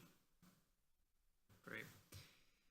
So obviously, AADL's funding is already solid and strong. It's one of the attractive features about it. Yeah, for sure. What kind of fundraising efforts would both sort of move the needle and not literally and figuratively overtax the community? It's a very good question as well, too. I think, in applying for this position, I reached out, or I researched some of the things that the library system is working on, and primarily around this building, and some of the potential uses of it, but also going out and trying to find a good plan for it. But the biggest thing is funding for it as well, too. So I think for anyone, and I mean anyone by taxpayers, so individuals, their property tax is going to support the library, you have to explain a good reason. You have to explain why you need to do it, and you have to explain to someone, you're already getting my tax dollars, why do you need this above and beyond? So anything that you can do from a fundraising perspective that goes outside of that, and I have experience with this, whether you're going to say an area community foundation or another organization that deals with impact grants, I think that would be a great avenue to look for funds. So what is a current AADL service you think might be underutilized that you would want to grow, and how would you grow it? Well, I don't know if it's underutilized because I don't see the data behind some of the virtual programs, but I have to say that the children's virtual programs are awesome. Especially there's a Saturday one that is kind of it's about an hour-long program, and it has several talented staff members along with puppets. And I have a 7 and a 10-year-old at home, and I showed it to them with the most recent episode. I was like, what do you think of that? And they were laughing. They thought it was hilarious. It was so creative. It's something that you could see on PBS or on another show. So I would say, again, I don't know the numbers behind that, but the staff is so talented. The production is so good with the end product. A way to utilize that it's already hitting the Ann Arbor District Library users, but a way to promote that, and a way to promote the benefits of viewing it as well, too. Great. Talk about one sort of out-of-the-box program or service you've always really wished you could implement at the library. Out of the box. I always want to circulate non-traditional things at the library, and Ann Arbor District Library is kind of one of the the originators of that as well too. We actually started it at the Capital Area District Library by visiting the Ann Arbor District Library, and I was interviewed in a magazine about it, and I did cite Ann Arbor District Library as a place where we learned about it. But when we add stuff to that collection, like the bus passes that I mentioned, we started circulating those at our library. It was about 2 years ago, and the way that we did that, it was through a partnership with the Capital Area Transit Authority. We had to show them that we were a good, reliable partner, and I can tell you the stories that we hear from those bus passes, it's phenomenal, the impact that they can make in an individual's lives. And so for me, it would raise the bar on that. Like, what are other things that we could look at that are cost prohibitive for families in a way that we could either get passes or get a service to someone that they could use a library card to get. Probably one of those would be some type of in-person tutoring. One of the things that we see is we have tutor volunteers at the library. Right now, they're mainly university students. Doesn't necessarily hit the mark for some of our members, and then we also paid for an online service.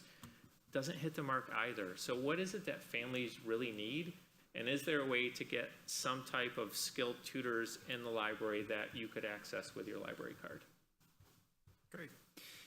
Have you ever been involved in an unsuccessful millage campaign? And if so, what did you learn from that experience? I haven't been in charge of one, but I have been part of one. When we worked at the Capital Area District Library, there was a millage campaign very similar to your millage campaign that did fail. We had a capital projects campaign. It was 2008. And it was meant to rebuild our downtown Lansing location and we have 13 branches, all of our 13 branches as well too. We heard similar to what you heard. We heard from the voters, we think what you have right now is enough. We pay enough on the operational side through our millage and our tax dollars, and so we don't want to take on the added cost of you having new facilities. And so that was probably the closest that I've come. I'm actually, this year, our operational millages are every 4 years. And so I've worked on one in the management group. I've led our last one in 2018, and now I'm leading our one this year as well too, which will be on the ballot in 2022. And it's a much different campaign than say one where you're trying to get buildings, because you're just talking about operation and keeping the library open. You find that people are very supportive of those. It's when you go above and beyond that they're a little more apprehensive. So how would you describe the company culture you wish to see at the library? I think it's one that is already here, and it's one that is at the Capital Area District Library where I work right now. One of the reasons that I've worked there for 17 years is it's collaborative. There's freedom in what you can do, freedom in what you can implement, and I would encourage that. But the thing that you need for that, and as a director and as a leader of the library, is you have to set boundaries for that as well too. And what I mean by boundaries for that is you have values. You have the values like what I talked about. You have a strategic plan. Okay, when you come up with initiatives, how do they fit within that strategic plan? Because that goes a long way for us when we go out to the public and we talk about the impact of our programs, if it aligns with our values and with our mission. But I think that collaboration, when people feel they have the freedom and they're supported that way professionally in their position, I think that goes a long way, because as a professional, I've always enjoyed that. And I actually see that in Ann Arbor District. You can see that in the programs that are put out by the staff here. So probably last question we have, obviously connecting to new patrons is sort of pretty key to a library's success. Yep. What strategy or how would you go about connecting with the others, the people who aren't, connecting with the library and the community? Sure. I think it's one of the things that I talked about with the executive committee, the three of you, when we had our smaller meeting, is libraries like the Ann Arbor District Library do a fantastic job of connecting with people where library access, it's a little bit easier, where transportation isn't an issue, where what's going on outside of, say, work and school, it's not an issue to make it to the library. But that's not the case for every member of our community. So how can we focus on the underserved? There's a lot of data out there to kind of find certain areas, whether it's CDC's vulnerability index, community surveys, working with community organizations. And I think that's one of the best ways, because as I tried to show with Calvin Watson's quote, is libraries is very, very important to not only serve those individuals where it's easy for them to use a library. You truly need to focus on those communities that need to be uplifted or empowered by the library as well too. But also students. For the Capital Area District Library, that was the one area where we were missing. I'm a big data nerd. When I looked at the data of our library users, we did not have a lot of children and teen library card holders. And so that's where I was at PLA in 2018 and saw what the Oakland Public Library was doing by getting all of the students in their school system library cards. And so I came back, worked with our IT manager and our collection development director, and we started what's called the Student Success Initiative. And with that, I reached out to our intermediate school district superintendent to get him on board, because then he got all of the superintendents on board. So I met with all of them individually. And now last year we finished up with all 10 public school systems in our service area. All of the children who attend those schools have access to the library just by using their student name or their student number. And I can tell you the impact from that, just the stories that we've been hearing, is phenomenal. Wonderful. Thank you for all those answers. We appreciate you. You're welcome. Scott, we appreciate you being here tonight. Thank you you're so welcome. much. You're welcome. We will see you again on Wednesday. Yeah. Thank you. You're welcome. I tried to keep it entertaining because I am the last one, and it's 10 to 9. So thank you so much. I mean, I truly meant it, and I'll say this more in my interview, but I've truly enjoyed getting to know the board. And it's one of the reasons why I applied for the position. You're a board that works very well together. You can see it in your meetings. Since they are on television, very easy to watch. But you work very well together. You support your director, and I can tell you, probably not only for myself, but the other candidates, that's a very attractive library system to work for then. So I will see you on Wednesday. Terrific. Thank you. Thank you. Thanks a lot. Thanks. All right. Well, that brings us to the end of the candidate presentations. We'll give Scott a minute to get situated. The candidates will meet with members of the staff tomorrow in 2 separate sets of interviews. First with staff from the library leadership, and then with a staff group comprised of staff members from various departments and roles at the library. We will then, I got a little cramp in my leg. We will then return here as a board on Wednesday morning, where we'll have a little bit of prep time to get ourselves situated for the more conversational interviews, which will unfold between approximately like 10 and 2:30 with a break for lunch, with then a period of discussion, deliberation, and perhaps a decision. Wednesday's going to be a long day, so just get yourself ready for that. We have been provided, as a reminder, with reference reports from Bradbury Miller for all the candidates. I would ask that you please review those before we start on Wednesday. After the interviews on Wednesday, we'll also be presented with survey data, primarily from those staff interviews and any other feedback from the QR code. And just a reminder, keep the deliberations to this room. Thank you. We are adjourned.